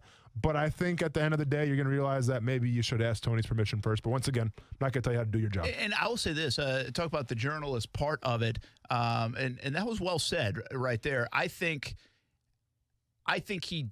our nature is to tell the story. Our nature is to, the age-old thing is to get it first. Yeah. You know, there's a rush to that in our business. I've long said, if you listen to me over the last 3-4 years, that has gone out the window for the most part. Yes, Adam Schefter and those guys make a living on doing that kind of stuff. But in this day and age, if I break something, 50 people have it within 5 minutes, and you don't even give me credit for breaking it. Right. So I think it's about as overrated as it can get most of the time. There are some big stories that you get exclusives with, and I'm not saying it's not valuable. But I do think it's a bit overrated in our industry now. And especially, there's not really a lot of accountability when people do just throw stuff sometimes out there, and we never really go back and say, what the heck? There's some accountability, but not all the time. So that's a whole different story on the journalistic part. What I would almost say, and it would be interesting if Freeman down the road or whatever talks about this, now would be the time if you wanted to jump in and say, take Tony out of it. But anybody that would come forward but had it for a couple of weeks, is it a fair question to say, should you come forward if you have it? Should you make it public, especially if you're a public figure? If you want to ask that question, that's fair. That's a fair question. I'm not sure the right answer there, but it's a fair question. It's a fair story to ask. But it's kind of like, I always say this, and just being as real as I can possibly say, you know, there are some people at times, you know, that they're kind of on their might be dying or on their deathbed. They're older, but they're figures. I always say, I don't want to be the guy that breaks the news about the guy that died, or there's something. I don't want, because what if that's, even though you have 2, 3, 4 sources, what if you're like, you don't, you better be sure. Like, no, for sure. I'll be the second guy to confirm that one, you know? Yeah. And so this kind of fell into those, this falls into a different category than that, because there was no real consent given. If you're really confirming somebody has passed or something like that, well, usually it's a family member or somebody close to the situation that kind of has given you that. Well, nobody was given that kind of consent in this situation, and we know that. Nobody was. Now, Freeman was able to find out about it in another way, you know, which is fine. It was obviously true, so it's not like it was false. But it will be an interesting story as we look back on this, or if you teach a journalism class or whatever, how you feel about it. And there are various ways to feel about it. There are a lot of different tentacles to it. And listen, and I've talked before on the show about, you know, the journalism code of ethics, and I try to abide by that. And I think in Mike Freeman's case, you know, he made a decision where, is the juice worth the squeeze, right? Because you crossed the line. And the problem with crossing the line is once you cross that line, there's no crossing back. All right, you're forever going to be, you know, in the limelight of possibly Tony Baselli, who is not a fan of you, you know, and feels kind of betrayed, I think, and hurt a little bit. So you got to ask yourself, if the juice is worth the squeeze, then so be it. But you have to live with that. And you know, this isn't really a situation I want to compare to it, but I had to encounter something with some media members where they crossed the line and it left the bad taste in my mouth. And I think we've talked about it before on the show a little bit, but my Greg Hardy fight that I had for the UFC. TMZ reached out to me. TMZ wanted to set up an interview. And a rule of any actor, actress, celebrity, professional athlete, you do interviews at TMZ because they're fantastic for your brand, because they reach all around the world. And then they're going to push your stuff. And especially with me and my Hardy fight, like, yeah, why wouldn't I do that, right? So TMZ reaches out to me, you know, in the morning. I don't get back to them right away because I don't check my emails all the time. Within the span of an hour of me getting that email, they call my mom. So they somehow, because you know TMZ, they're due diligent, man. They somehow got my mom's cell phone number. Started bugging her. Talked to the guy, and I'm like, hey, man, you crossed the line, okay? You shouldn't have called my mom. You should have waited for me to respond to you. I would have been pleasant. I would have, you know, we went through the proper channels. I would have set up an interview. And even though it's probably going to hurt my career and hurt my brand, I really don't care. You cross the line. All right. You don't call my mom out of the blue and try to get a hold of me through her. So like that just rubbed me the wrong way, man. And I haven't talked to TMZ since. They've reached out before. No, man, I'm done with you. I don't care how popular your news station is. I don't care what you can do for me. Once you cross the line, there's no going back. And that's how I feel with Tony Baselli now and this Mike Friedman guy. It's interesting because somebody asked me a question even in throughout this when that started coming out, and like, okay, so what do you run with? Do you do whatever it might be? But it's like, I think it's an interesting journalistic question when it comes to someone's health in any way, shape, and form. And they ask me, well, how do you handle then concussions and injuries in sports? And it got me thinking, and I believe, like, we've never, I guess there's more speculation than ever, right? Jack, say a player left the game with a head injury. We assume it's concussion, right? That's code for concussion. Yeah. But very few times, if the team doesn't say it, I can't remember many people saying, hey, that guy went out of the game because of a concussion. Yeah. Unless they're just flippantly throwing it out there. And some people do guess, and radio can be a dangerous place for that too, or social media. Hoping it sticks. Well, not necessarily hoping it sticks just because it looked that way. Like, they might not even mean anything by it. But I would say the answer to that is, unless the team or that player or that agent confirms that, hey, that's what it was, a concussion or whatever else, I don't think we do run with that very often. Yeah. I think it falls under those kind of lines, unless somebody from Tony's family or Tony himself or whatever wanted to confirm that and put that out there. See, I don't know if anybody could really truly run with it, even though, you know what, it lined up and they were right. Yeah. But until you get that final, okay, I got it. Yeah. I would be very tentative to do that. Well, and let's be honest here too. It's a good time to be in the media because I feel like there's zero accountability. If you say something that could be false, if you get a source and all of a sudden it doesn't pan out to be right, yeah, you could get grilled on social media. You could get grilled on Twitter for, the next week or so, and your mentions could be on fire. But after that, people forget.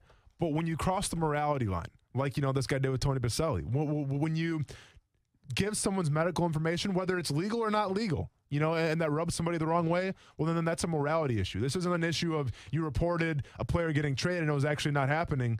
That's different, okay? When you start crossing in the depths of the morality thing, to me, at least from my standpoint, that sticks with you maybe for your entire career. Yeah, and the one other thing I thought about this case in particular, is it's funny you bring up TMZ. It feels like a little in this, like, that's almost, is it really as newsworthy or is it TMZ-ish because we all want to know the gossip? Oh, Tony Baselli got it. Tony Baselli has it. Now, I can also see in this, we have a lot of celebrities and a lot of athletes and actors and pushing out there like, hey, I do have it, or here's the precautions. Some of the NBA guys, or send out Eddie O, who doesn't have it, but is pushing out PSAs about it. Sean Payton had it. That was a big deal. You remember? So I can see that part of it. But the initial stage of it feels like, hey, Tony Baselli's got it. Oh, Tony Baselli's got it. It's kind of like that little gossip chain, more so than, oh, my gosh, I don't know if it helps initially. I don't know where the news value is. There's a lot of people that are dealing with it, a lot of people that have it. Yeah. Other than that's obviously a public figure. I bet there are a lot of folks in the NBA, NFL, all people names we know that have dealt with the COVID-19 and we don't know about it. Absolutely. Because it's not public. Absolutely. I think there will be a lot of those folks. And remember, and I'm not saying it's not a big deal because anybody that gets it, it's a big deal. But we talk about Yannick Ngakoue saying, how he wants to get money for his family, and people grilling him saying, well, we're going through a pandemic right now. Why are you talking about money? Well, one could say, why are you talking about all these celebrities when we're going through our own pandemic right here? Like, yeah, I get it. Like professional athletes in basketball and all these guys and actresses and singers, they have it. But guess what? People on the street have it as well, man. We're trying to make it through a day. Hey, let's wrap up with this. MJ, we put in the title today. Yeah. College basketball. They say he's the best he won the bracket of college basketball player. Best one ever. No way, right?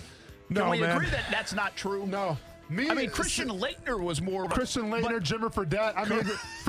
Kareem Abdul-Jabbar. See, I'm always going to have a soft spot in my heart for Adam Morrison from Gonzaga. Yes. So my senior year of high school, I had to do... Tyler Hansbrough was like, come on, bro. But quick, Adam Morrison, Gonzaga University. I had to do a criminal profile my senior year on Ed Gein. He was a serial killer from Wisconsin. Oh, boy. I drew a giant poster of Ed Gein with all his stats and everything like that, put him in an Adam Morrison jersey and said, March Madness, anybody? C+, baby. C+. Somehow we started this last segment with O.J. Simpson and got there at the end of it. Hey, but I'm not getting Ed Gein's autograph, Brent. Like you're getting O.J. Simpson's autograph. No, selfie picture. Oh, sorry. We'll do it again tomorrow. It's UNF Osprey Day on Action Sports Jacks on ESPN 690. Plus, we'll talk more football and maybe more about that basketball topic. Hope you have a good night, everybody. Stay safe, be well, and thanks for listening on ESPN 690. Buy online from the comfort of your home when you shop arlingtontoyota.com. At Arlington, they get it. They know right now things are different. But instead of thinking of things we can't do, Arlington is focused on what we can do, like shopping online from home at arlingtontoyota.com. Getting your ride delivered to your door. Even the parts department will deliver parts to your door. And service? Drop it off and they'll give you a free ride home. I knew I always liked Arlington Toyota. Plus, you can still get savings up to 50% less on the ride you've been wanting. And it's all at arlingtontoyota.com. Like a 2020 Toyota Camry. It's not $26,995. Now it's only $22,791. Yeah, $22,791 for a pre-owned 2020 Toyota Camry at Arlington. How about a 2019 Toyota Sienna? Don't pay $28,225.